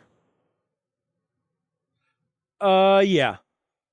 1957 live-action movie. I didn't say top 10 saddest Disney animated movie moments. I said top 10 saddest Disney movie moments. And this is how messed up Old Yeller is. Here. Yes, thank you for getting me the Bing Bong toy, Bella. That's a big help. When I go nuts, I will kill you last. If you could corral the coughing, Bella. Trying to record a podcast. Very unprofessional. Old Yeller is such a messed up movie that Wikipedia lists Old Yeller as, quote, an American family tragedy film. Uh-huh. And when I read this list to Emerald, she's like, number 10, okay, yeah. Number 9, oh, okay, yeah. Number 8, what's that? Oh, yeah, I remember it. Number 7, yeah, Bambi's mom. Yeah, Old Yeller. Old Yeller! Oh my God! Apparently she watched that at school and just everybody just broke down. I Most watched of- it not too long ago, probably within the Really? last year. I rewatched Old Yeller because it's on Netflix. Also, Swiss Family Robinson I watched. Yeah, that's a fucking sad movie. Yeah, it is. Yeah, it is. It's messed up.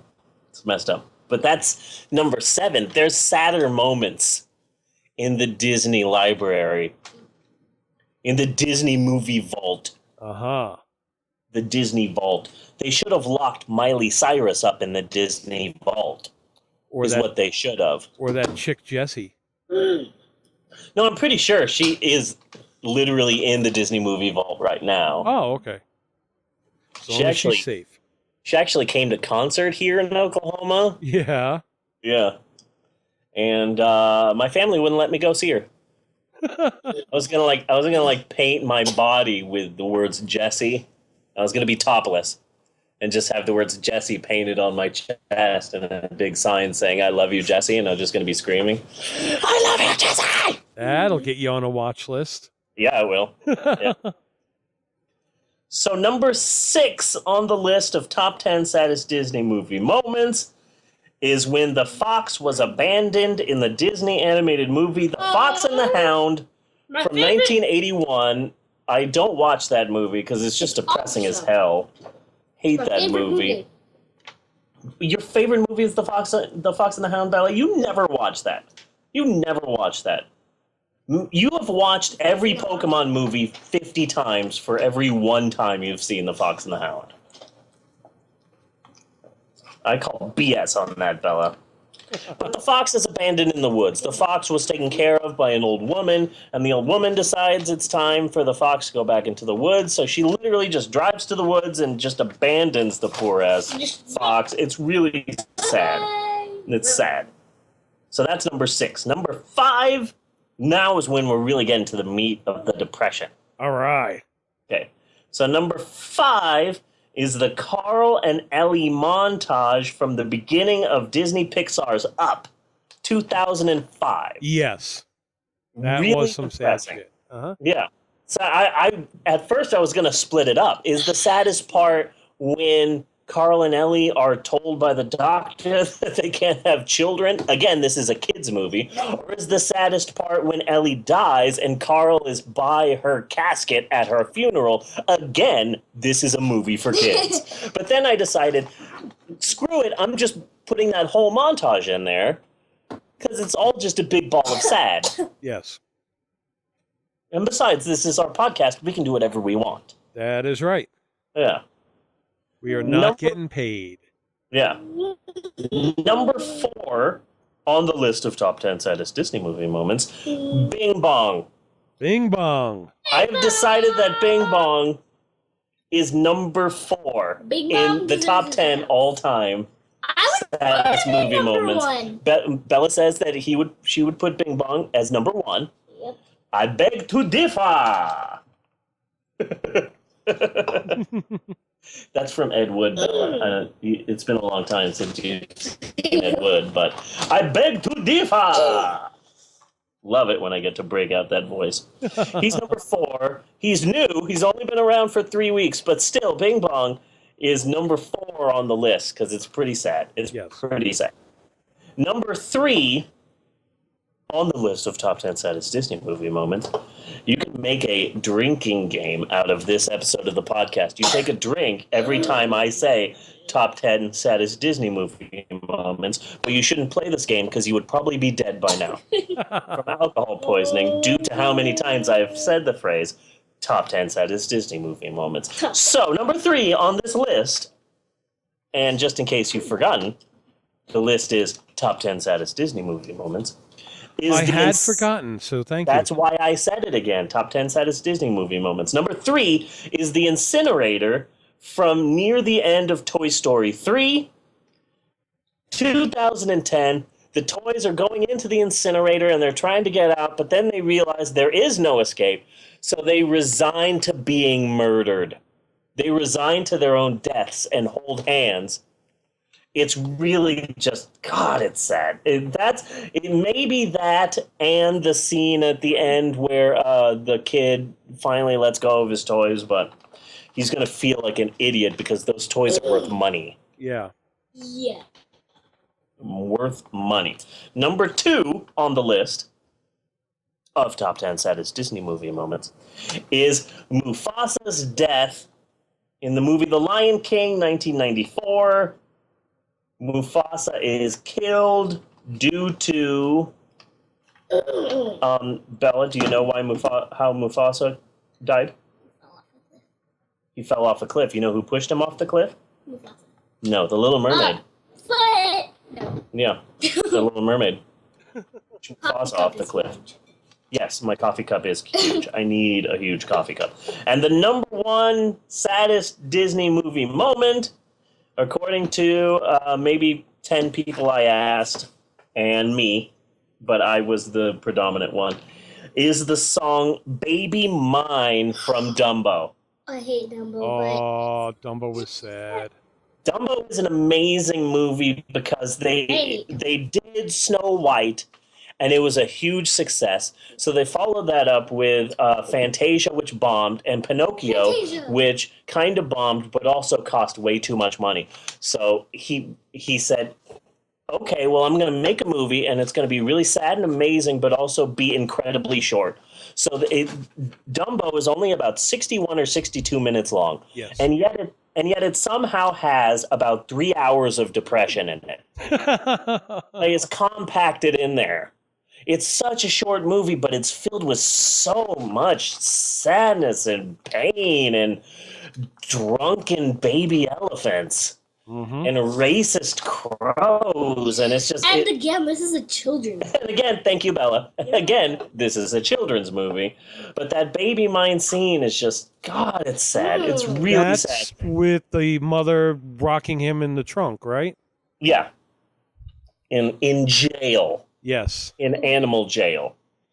And... Maxwell will say, Daddy, I want to watch Dumbo. I want to watch Dumbo. I want to watch Dumbo. And I say, okay, I'll put on Dumbo for you. And he sits down on the couch and watches Dumbo.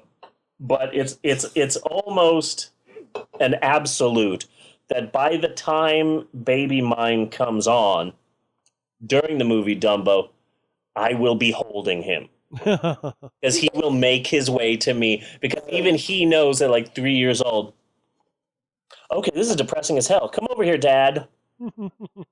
This is just way too much for me. Now, that is my list of top 10 saddest Disney movie moments. There are some things to take away from this list, because what does this list mean? And there are 2 things you can take away from this list. Number 1, Toy Story is a really messed up series of films. Yes. Because... this is the top 10 saddest Disney movie moments, and every Toy Story movie is on here. Like, how sad is this children's series of movies that it's on here 3 times? Number 1. And number 2, Disney has some deep-seated parental issues. Yes, it does. Like some really, really serious issues, like back issues, serious issues with parents, with parental figures, with death, with loss. There are some serious issues that are just everywhere in the Disney company. So that led to the big question, why Disney sad? Why Disney sad? Why Disney sad? Why is Disney sad? I think you're right, Bella. The company has depression. The company is sad. The company is bipolar. The company has some serious, serious issues. And I tried to figure out what those issues are, and I think I figured it out. Good. Yeah, but before we do, perhaps we should take a break. Let us take a break. Let us take a break. We will be right back with Why Disney Sad. Why? We will be right back with this very, very special episode of the Pope on Film after these commercial messages. Faye Ray. Janet Lee. Adrian King. Heather Langenkamp. Amy Steele. that weatherman who saw the cockroach. Jamie Lee Curtis. And you. Come on. You know you wanna. Let her rip.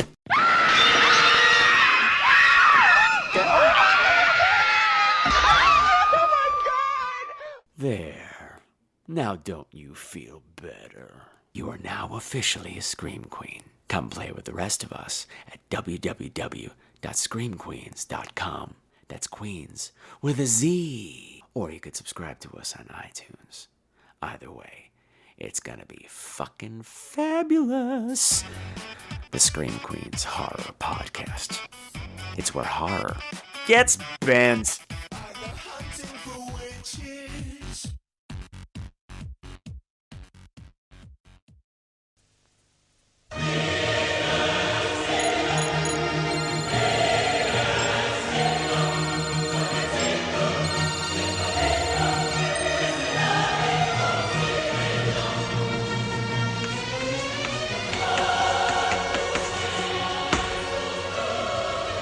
人生はゲームです。この国はすっかりダメになってしまいました。そこで今日は皆さんにちょっと殺し合いをしてもらいます。バトルロワイヤル。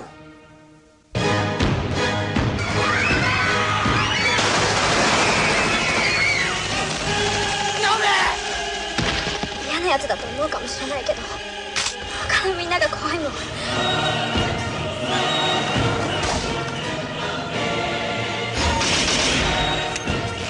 これだけは覚えとけ。みんなが必死になって戦って生き残る価値のある大人になりましょう。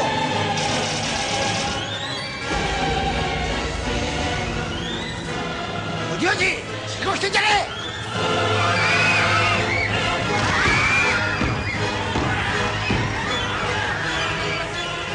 ごめんな、俺が殺しちゃ反則だよな。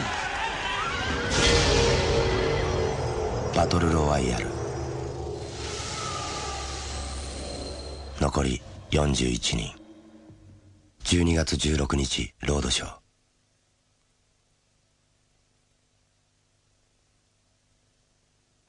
Look out!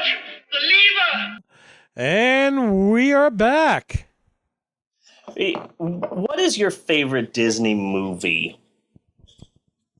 That's a tough one because it's been so long since I've seen many of them.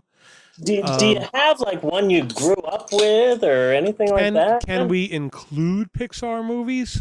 Yeah, absolutely. So then I would have to lean toward Finding Nemo. I like Finding Nemo a lot. Yeah. Finding Nemo is a good one. I really like Nemo. As a kid, I liked The Hobbit. Not a Disney movie. Not a Disney movie. It doesn't movie. count. Oh, Hobbit. I love that. No, So he's talking about the bizarre animated Hobbit, not the live action one that you know. There's a bizarre animated Hobbit, Bella, that you have never seen. Okay. Your mind would bleed if you saw this. Okay. Like, I can already picture you yelling at the screen, Manos, the Hands of Fate style. if I sat you down and made you watch this. Oh, God. For some reason, I was thinking about Disney animated movies, and there's a lot of Disney animated movies that I saw growing up and stuff like that, but my parents didn't teach me anything about my culture and about being Mexican. I know nothing. Yeah. I know very little. I know a bit about music and stuff like that, but I wasn't really taught anything. And yet, we always had a copy of the movie The Three Caballeros. Uh-huh. And I would always watch it, and I just memorized it, and I fell in love with it, and it's weird that that's my Disney movie that I grew up with. Because no one knows the movie, and it's weird. It's really more for adults than kids. There's a cockfighting scene. Yeah. There's a lot of cigar smoking. There's a lot of, sexual references. There's one girl, and her name is the Yaya, and she sells cookies. And so she's walking around with around all of these like horny, lascivious men, and she's saying, "Would you like some of my cookies?" And they keep saying, "I want some, I want some," and they're dancing, and it's like they want to eat her cookies, and Donald and his cousin are like literally trying to kill each other because they all want this woman. And it's like, how weird that this is my one Disney movie. That this one here is the one for me. It's really weird, but that's my one Disney movie. It's absolutely insane. God, but Maxwell, what's your favorite Disney movie? Do you like Finding Nemo? I like. What do you like?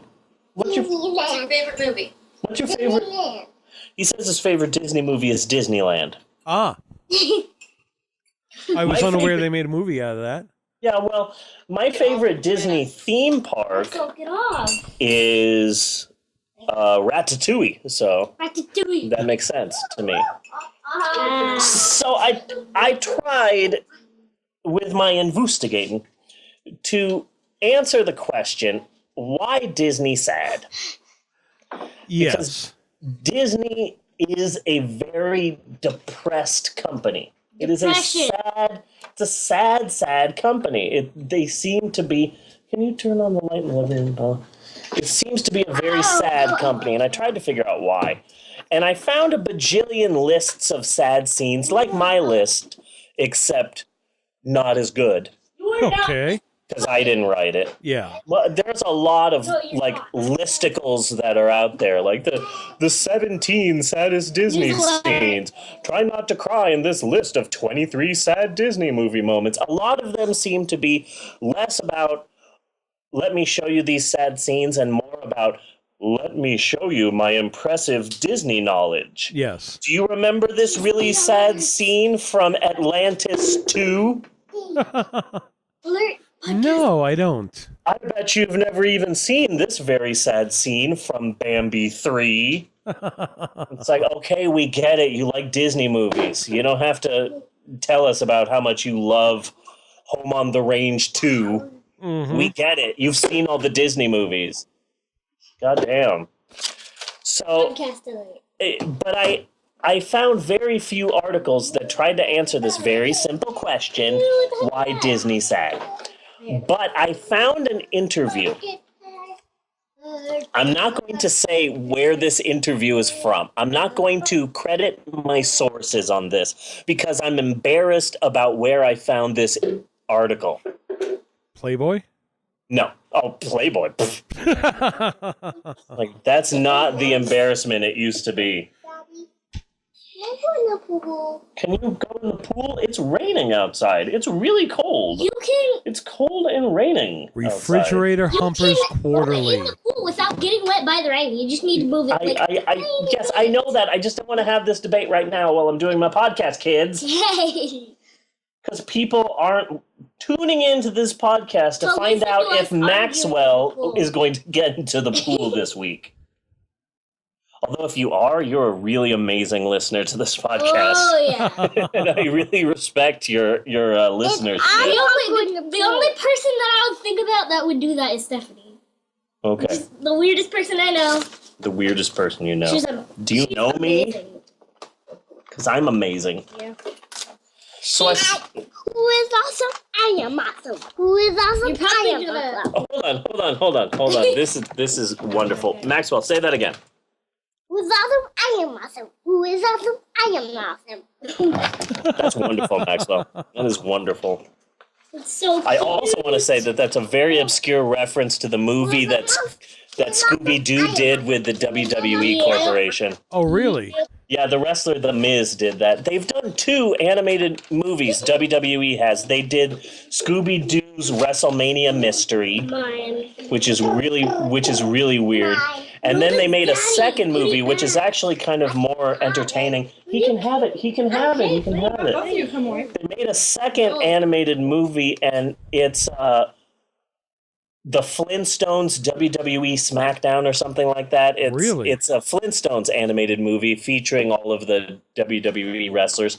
It's weird though because animated movies take a long time to make. Yes. So by the time the first one came out, which was the Scooby-Doo movie, one of the stars of the film, Sin Cara, had been fired. Okay. But because they knew Sin Cara was going to be in the animated movie, they fired Sin Cara, but they just put the Sin Cara outfit on another person. All right. Because they figure, oh, well, our wrestling fans are stupid. They won't know that this is a different Sin Cara. That's like if they replaced Rey Mysterio with some other guy. Yeah. And just called him Rey Mysterio. Oh, God. So, and then by the time the Flintstones animated movie came out, the star of that one, CM Punk, was in no way involved in wrestling anymore. Yeah. So now they're working on a Jetsons one. He had like a kind of a meltdown, didn't he? Yeah. Yeah, he just left. He literally just left. And now he is soon to be, either at the end of this year or the beginning of next year, engaging in his first UFC fight. All right. Yeah, good for him. Good for him. You go and do your thing. And I think he's also writing comics for Marvel or DC. Really? Right now. Yeah, he's doing what he wants to do. And that's not something you see wrestlers do. Usually they do what they are told. Yeah.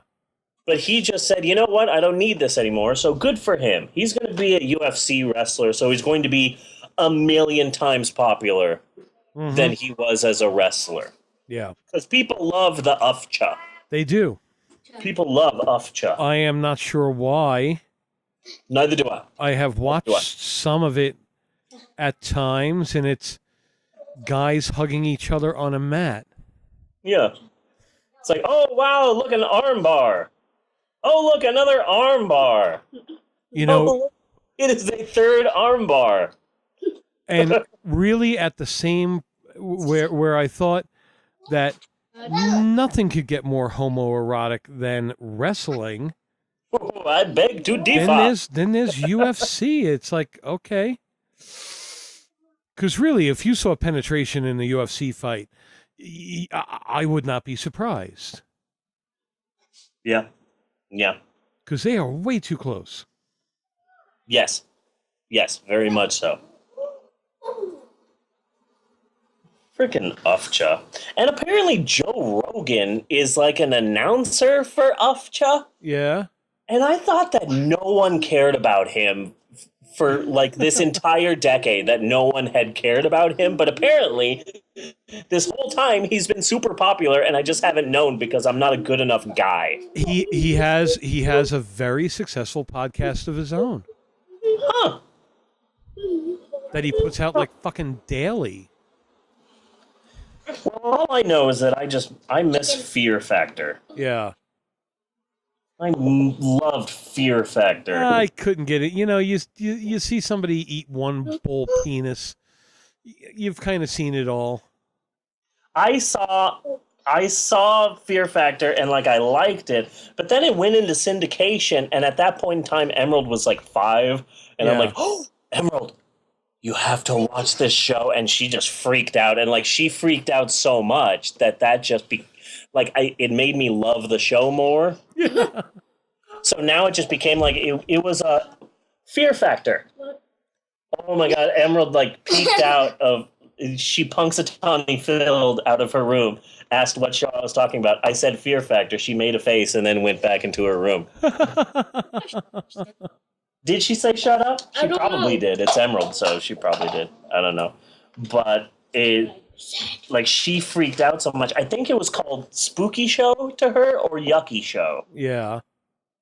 But oh my gosh, she just hated that show. It was amazing. God. Oh, so I found an interview. Yeah. And the interview is with a guy named Don Hahn. He's a mainstay of the Disney company, and he was recently the executive producer of that live-action Maleficent movie. Yeah. Which I saw, and it was okay. It was okay. Yeah, hey, this is a new thing they're doing now, live action versions of Disney animated movies, because Tim Burton's doing Dumbo, specifically because he's stalking me. And they're doing a live action / animated Winnie the Pooh. Really? Okay. Yeah, which is going to be horrible because it's not like people went nuts over Paddington. Pooh harder. Pooh harder. That's actually a touching film about my oldest daughter and her struggles with gluten. Thank God I wasn't in here to hear that because I would just be hit so hard repeated. Yeah. Thank God my daughter doesn't listen to this podcast. God. And they just announced today that they're working on a live action Prince Charming movie. Really? But it's interesting because it's going to be like a Fred Claus, because it's going to be about Prince Charming's loser brother. And it's like, okay, well, if that's written the right way, I might be interested in that. Yeah. But this is their new thing, just getting Disney animated movies and turning it into some gritty live action. I've already got my Three Caballeros script. Yeah, good. Lined up. It's going to start it, man. Copyright it. It's going to star Cheech and a lot of mescaline. Oh, good. Good choice there. It's going to be amazing. It's going to be gritty. It's going to be so gritty that DC Comics is going to be like, dude, tone it down. That's how gritty my live action Three Caballeros is going to be. So the interview is with Don Hahn. I'm not going to mention where I found the interview at because I'm embarrassed. Come on, where? No, I'm not going to. Please. No, I don't wanna. Come on, you could tell us. Nobody's listening. No. It was in Cosmopolitan. Okay. You laughed a little bit. You did. Well, I never said I wasn't going to laugh. I just said it was okay. It was in Cosmopolitan, and it was advertising that stupid Maleficent movie. And hold on just 1 second. Maxwell, stop throwing the cats on the dog. I know we have cats, but they're not toys, okay? Stop throwing the kittens on the dog. You're going to start a world war in the house, okay? Please don't throw cats. I don't like him because he throws the cats. He's not throwing them. He's just kind of dropping them on a dog's head. But eventually, that dog is going to snap. When I say to put the kitties down, he just says, okay, drops them right where he is. You tell me to put the kitties down, I'll be like, fine, you stink and nobody likes you. How about that for a put down? You guys don't have tails. You're freaks. Weird. Weirdo cats.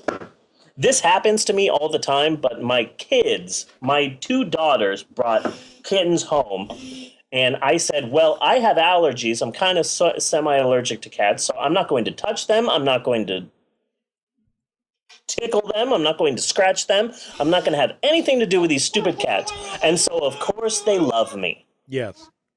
Because that's how it works in this house. I hate animals. I hate them so much. That's also how it works with cats. Yes. Yes. Hate these damn animals.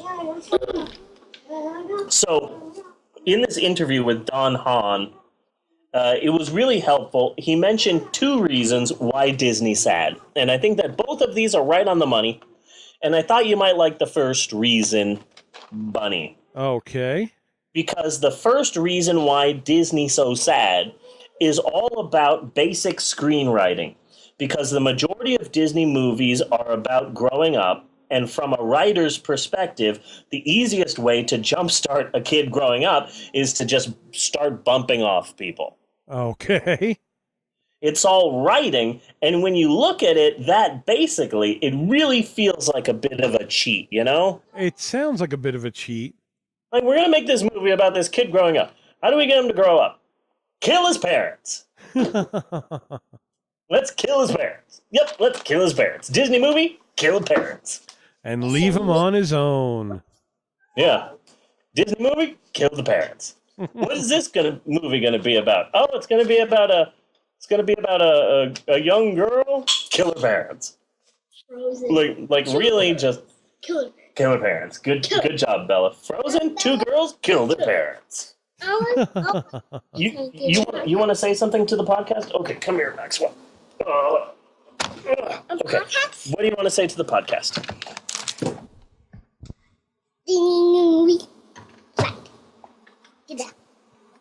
I have. I'm not sure what you said, Earlier? but people might see it as like a call of war. You may have said something in like Hindu. Oh. I have news. That's not good. Yeah. Islamic extremists might take offense to whatever it was that he said. I don't know, a piece of paper. So that's reason number 1 why Disney's so sad. Almost all of their movies are about people growing up and coming of age and taking responsibility, and they're left on their own and all that sort of crap. And the way to do that is to start bumping adults off. And even if in this movie, if you look at the parents, there are indications where that is a kind of dysfunctional family going on there. Yeah. The dad, I don't hear this at all. I absolutely, positively do not hear this at all whatsoever, but the dad is voiced by Kyle MacLachlan. Really? No. And I have seen this movie a number of times, and I keep trying to hear him, and I absolutely cannot. Absolutely cannot hear Kyle MacLachlan at all in this film. I might have to go back and give it another listen. Yeah. Just for that, because I did a number of times and still didn't hear a damn thing. Cannot hear him at all in this movie. Now, the second reason why Disney's so sad, I had heard another version of this story, but apparently this story is 100% true, and this is pretty much the reason why Disney's so sad. So, it's the 1940s. Walt Disney did Snow White, Fantasia, Pinocchio, Dumbo, and Bambi, and he did it all in just 5 years. In a 5-year span, he did those movies. Those 5 classic Disney animated movies. All right. He was a very big success. So Walt Disney bought a big, huge house for himself, and he also bought a big house for his mom and dad, which I think is that sort of fantasy that a lot of people have that, oh, you know, when I become successful, I'm going to buy a house for my parents. I think for a lot of people, that's like a sign of success. And that's what Walt Disney did. He bought a big-ass house for his mom and dad, and there were some problems with the furnace. And so instead of hiring people to fix the furnace, he sent his own Disney people to go and fix the furnace in the house. He sent Disney employees to go look at the house's furnace that he just bought for his mom and dad. And they apparently fixed it. And so his mom and dad, moved into their brand new house. Okay. The furnace leaked, and the mom died. Wow. The dad was sent to the emergency room. He survived, but the mother died. Disney never talked about this. He refused to talk about it. He never mentioned it. He refused to talk about the death of his mom. But the prevailing theory is that he felt directly responsible for his mother's death. I mean, he did send Disney employees to try and fix a furnace when he should have gotten people who fix furnaces. Yeah.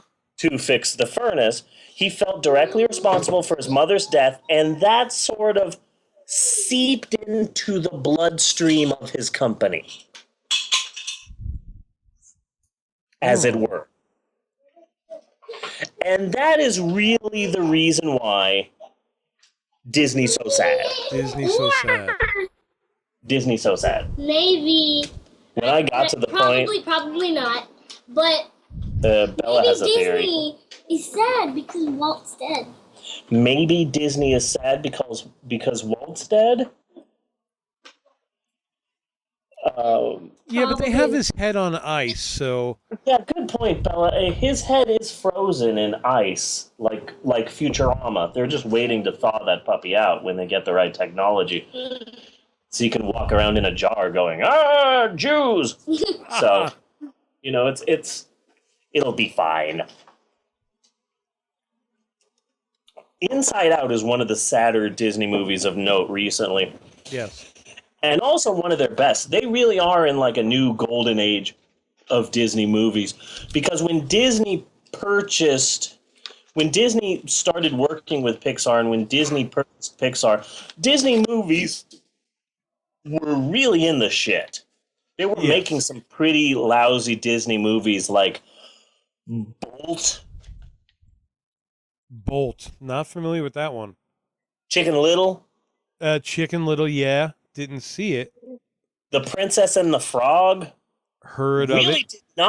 Really did not make any waves, which is surprising because they said, this is the first African-American princess. This will be huge. Give us your money, America. We are ready for all of your money. And then they made like a subpar movie, You spell Mr. which wasn't that good. And then they went, oh, man. You spell Mr. M-R-S?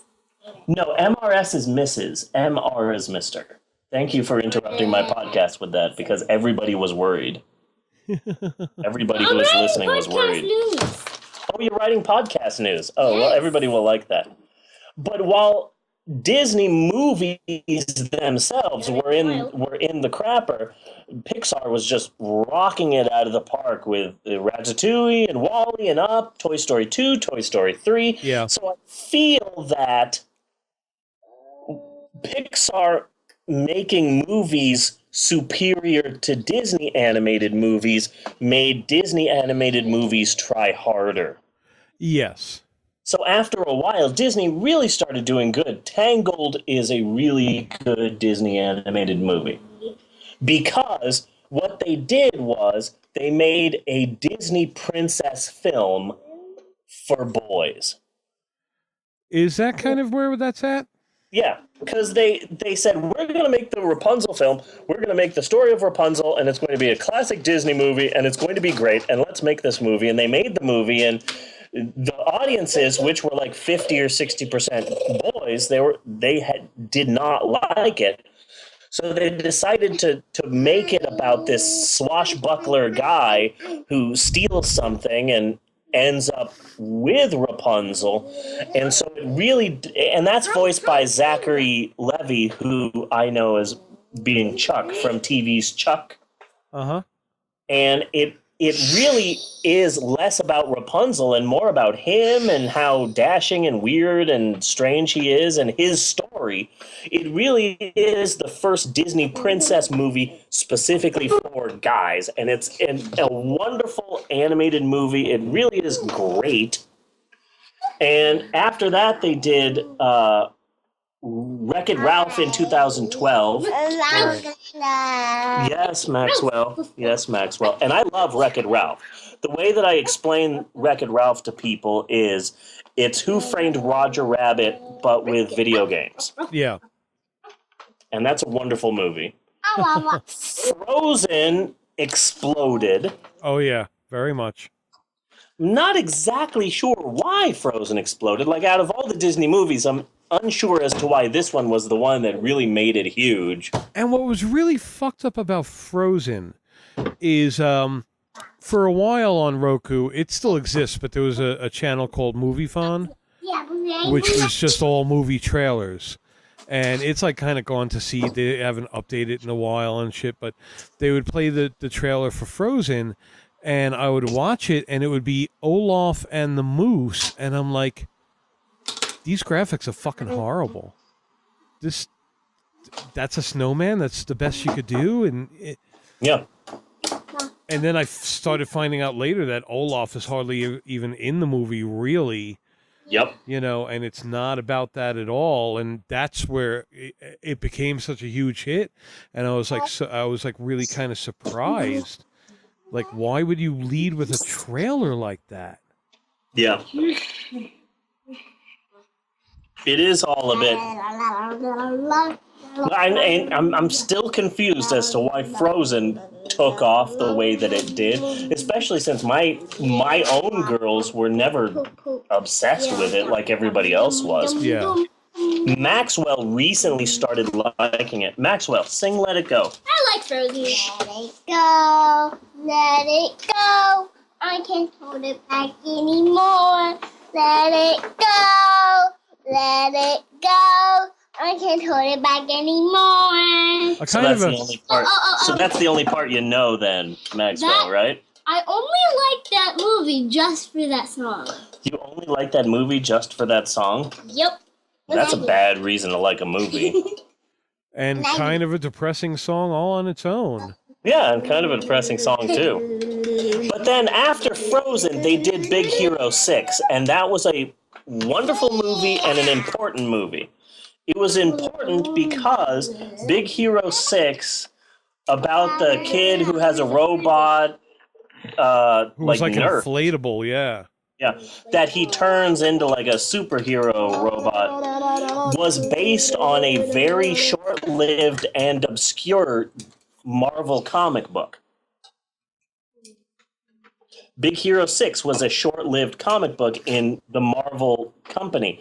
So it was important for that film to be successful, because if that film is successful, then that means that maybe in the future Disney could take some other Marvel comic books and turn those into animated movies. And so I saw Big Hero 6 because I wanted it to be successful. I didn't care what the movie was about. I just wanted to pay money as a vote. Uh-huh. You know, because sometimes when you give a movie theater money, you are voting. You are saying, I want more of this type of film. Right. And I wanted more Disney animated movies based on Marvel comic books. Because I want them to do a Hawkeye animated movie. That would be hilarious. A Hawkeye animated movie? Yeah. Hmm. There's this great comic book that's going on right now, and it's Hawkeye. It's a Hawkeye comic book, but it's about him as a regular guy. It's about what he does when he's not an Avenger. It's about him living in an apartment, about him fighting with the landlord. It's about saving some dog. There's one issue of the comic book that's all from the point of view of the dog. So people are talking, and all you see is just scribble, scribble, scribble, scribble, pizza. Scribble, scribble, like, scribble, scribble, good, scribble, scribble, because that's all the dog knows. Yeah. It really is amazing, and it's made me respect Hawkeye more. And if they're not going to do a live-action Hawkeye movie, give it to Disney. They did a great job with Big Hero 6. Mm-hmm. I really like Inside Out. Yeah. And I'm excited because there are 2 Pixar movies coming out this year. Because starting in 2003 with Finding Nemo, there was a Disney Pixar film released every year until last year when a huge poop storm happened. Because there was a Pixar film they were working on called Good Dinosaur, and it was supposed to come out in May of 2014. But they had a really hard time with the third act. They had a hard time with the plot of everything. So in 2013, the director and the producers were removed from the project. And so they pushed back The Good Dinosaur a year, bumping Finding Nemo 2 back a year, and that caused this ripple effect in the Disney Pixar universe. So there wasn't a Disney Pixar film that came out last year, but this year we get 2. So The Good Dinosaur is coming out as well, right? Yeah, it's coming out in November. Yeah. And according to an interview, The Good Dinosaur, since 2013, the entire film has been completely dismantled and reimagined, and now it features a mostly new cast. Because originally, Neil Patrick Harris was in it, and all of these actors, and most of them have been replaced with other actors. Huh. So some of the actors have been replaced. The script is supposed to have been replaced. It's a completely different movie than the one that was supposed to come out a year or two ago. You're wearing the wrong. There's like a teaser trailer for it that's out right now, and it really doesn't tell you anything. But now, but for this movie, and again with the parents, because the parents were kind of problematic here. Did you notice that, well, for Riley, her chief emotion was joy? Yes. Okay. But for the father, it was anger, and for the mother, it was sadness. It was sadness. Yeah. So there was some shit going on in that family that they did not tell us about in this movie. Yeah. And the father did have moments where he kind of just spouted off and was being a bit of an asshole for no real reason. Yeah. As well. And there was one line, one like scene here that I totally did not understand. When they were first moving into the house, and we already dealt with the moving truck, and the father says, "The investors are coming tomorrow, not today. I've got to go." No, he says the investors were supposed to come tomorrow, not today. I've got to go. They were supposed to come. Okay. Because that tossed me a little bit of confusion. Like, well, if the investors are coming tomorrow, what's the problem? No. Yeah. It's funny. It's funny because that scene bothered me too, but in a different way. Because I saw him say, the investors were supposed to come tomorrow, not today, I've got to go. And he walks out the door, and I thought, but wait, you just drove this whole way. You're sweaty. Yeah. You are like an old-ass shirt and jeans. You're seeing your investors like that? Are you... What type of investors are these that they will be okay with, like, hi, how are you doing? I just drove for 48 hours straight. Let me shake your hand in my jeans and t-shirt. Yeah. So what investors are these? What company is this? And how important is this company that you really are just not paying attention to your entire family? Mm-hmm. It was upsetting. Apparently, the first script of this movie had joy and fear getting lost forever together. Yeah. And joy and fear were lost together because that was considered to be the funnier choice. But they felt that they should replace fear with sadness because that's more important to renewal and all that sort of thing. Yeah. Yeah. I thought it was a great movie. I think it's a really wonderful film. Apparently, when Mindy Kaling was told the story, she broke down in tears because she thought it was so beautiful that they were making a movie telling kids how difficult it is growing up. Yeah, and not really talking down to kids. Yeah. The way movies like this usually do. Yeah. You know? So it was kind of important there, and it was also kind of important to, I think, for all of us, not just for kids, but to explore that inner emotional life, which does not get done very often. Yeah, it led to a discussion in my family where we tried to figure out what our own individual islands would be. Yeah. That dictate our character and the things that are important to us and important to our lives. And it's like, okay, yeah, I'd have family island and maybe work island, but then it's like, yeah, Bella, you would have goofball island. But then it started depressing me, like, oh God, I probably have like bad movie island somewhere. It's like, God, what would that look like? There'd be like a guy in a rubber outfit and oh man, How weird is that? Daddy. Yes, Mom? You want to go to Goofball Island? Okay, well, okay. I'll see what I can do, okay? I'll try and build an island for you. All right? I'll build you an island. Oh, you just have to drive there. We just have to drive there. Okay, we'll drive to Goofball Island. You're gonna have to focus on one thing that he likes to do. Yeah. Watch Godzilla movies. He doesn't Build watch it out of rock and roll. Yes. That's a good idea. Yes. I forgot to mention when I did the list of top 10 saddest Disney movie moments, I said that there were a few that were right off of the list. Yeah. I also have a sad moment that is also nowhere near the list. Okay. And that is the scene in the beginning of Finding Nemo when Nemo's mom dies. Yes. Nemo's mom, Coral, dies.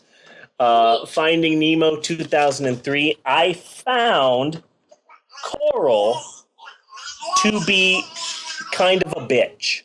Yeah. And that upset me. She wrote her as being someone that seems kind of flustered and annoyed. Yeah. She really seems annoyed at her well-meaning husband, Marlon. And if there's one thing that I know about, it's annoyed wives.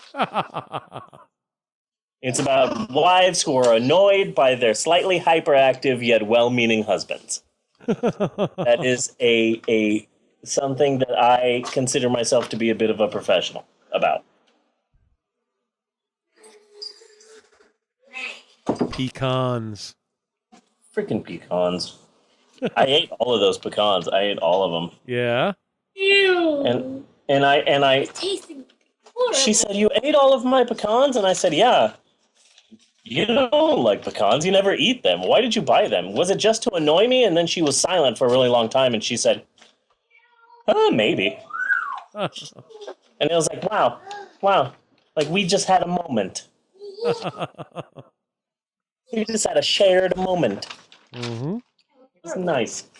So if you take anything away from this episode of the podcast, take this away. Avatar is not that good of a movie. No. No, not at all. Which Avatar, Bella? I'm talking about Avatar with all the blue people. I'm not talking about The Last Airbender with Ong. Both of them aren't that good. Both of them are not good movies. But I don't like Avatar with all the blue people. The Avatar, the one with all the airbending and stuff, I only like that one because it's weird. The other one, that's bad weird. They're both bad. They're both bad. They're both bad. They're both really bad, Bella. I can't stand. I can't. They're both really bad. What the? I liked this episode. I like this episode. I like the movie. That helps. This is a really good movie. It's worth a watch. Yeah, it's definitely worth a watch. And next week we are doing Battle Royale to kind of clear the palate because this is a very kids movie. Yes. So this next one is going to be a very non-kids movie. A very bloody movie. Yes, a very bloody, violent movie. Bella, your cat just attacked the dog. You missed it. Your cat just attacked the dog. Just FYI. You kids are going nuts right now. I think it's because the end of the podcast. Your kids are getting all hyper. Is there anything in that cup? Because the cat's gonna knock it down. Okay.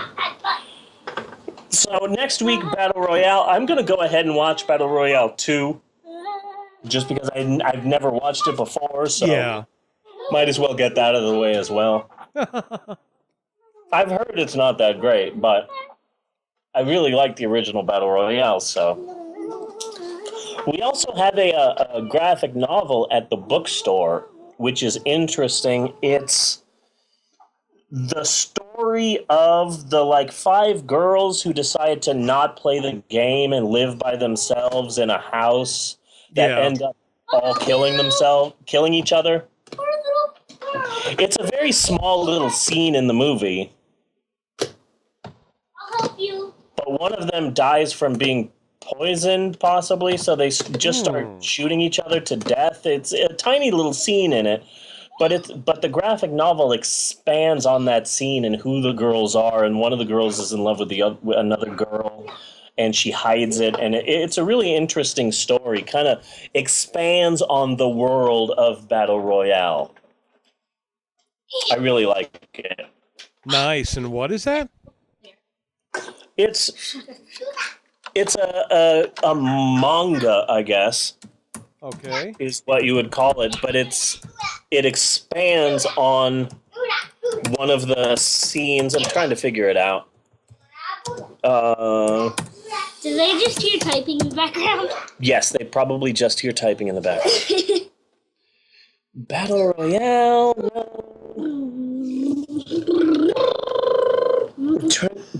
Bella, can you stop making noise in the background while I'm trying to figure this out? I would appreciate that. Okay, is this it? No, that's not it. Trying to figure out what the name of it is. Oh God, I forgot how much the graphic novel is so much more violent than the movie. It's like so incredibly messed up. They just because it's a graphic novel and not a movie, they just had so much more violence and death, and there's like a rape scene for absolutely no reason whatsoever. Yeah. Other than they can get away with it, you know? Well, while you are looking that up, I will pick a name out of the hat. Yay! For this week's drawing. Jeannie's not home yet, so she can't pick it, so I'm going to have to put this down and pull one from the hat. Max, stop! Or Godzilla, stop! And this week's drawing winner is Brock Z. Davey. Yay! Yay! Yay! So, congratulations, Brock. And I will be contacting you shortly after this episode airs. Awesome. Good, good, good. And that is the 2 DVD set of Bob's Dirty Shorts. Yay! Yay! What about previous winners of the graphic novel of the raffle? Have you heard anything good? Have you? David Duvall, I have not had any contact with. I've contacted him twice. There has not been any kind of reply. I will try one more time with him. R. Beck, who was the previous winner, he is not in the United States. Really? Yeah, so I'm not shipping out. He is actually in Italy. Although I am thinking maybe I will do... because like if he's in Italy, then that would be a PAL version and not an NT. Yes. Whatever. But then make both of them available for download, so that if somebody is out of the country, I don't want to mail it because there are custom forms and everything you have to fill out. Yeah, there's a bunch of stuff. Yeah. So then they could download it. You know, but unfortunately that's not happened yet. And then Amanda Worrell Mills, I will contact her later today. You know, because the episode that she won, that just aired yesterday. Yeah. So try to give them a chance to actually hear it on the show first before I contact them and let them know. Good thinking. Excuse me. Okay, so I found the graphic novel. It takes place within the world of that first Battle Royale movie and book, and it focuses on 6 girls who lock themselves in a lighthouse. Uh-huh. they all trust each other, and they decide that they're not going to play, but eventually the trust breaks down and they all kill themselves. It's like maybe like a 5-minute scene in the movie. Yeah. But its graphic novel is called Battle Royale Angel's Border. It's really good, and it's fairly new, and it expands on that world, and you get to know who these like minor characters are. It came out at the end of last year. You get to know who these people are and their feelings towards each other, and it really is a beautiful little book. That sounds interesting, because that was an interesting part of the movie as well. Yeah. So if you're interested in learning any little bit more about it, the book itself is a really, really good book, because the book came first, and it's really interesting. So there'll be a lot to talk about next week. Yes. Yeah. So good. Any homework? I honestly cannot think of anything. I really can't. Like, there was something that I really wanted to do, but I can't think of anything. I don't have anything offhand either. Yeah, but that's okay. We can give people an off week. Yes. Yeah. I'm all right with that. Good episode. A good episode. Good episode, yes. Yeah. Good movie. Yes, very good movie. Next week will be interesting. Yes. 'Cause it's the complete opposite of this film. Yes, it is. Yeah. So until next week, I am Bunny Williams, and with me is Reverend Steve, and we will see you next week, you godless heathens. You got this, heathen? No, and kids, say it with me. 3, 2, 1. You cut and print.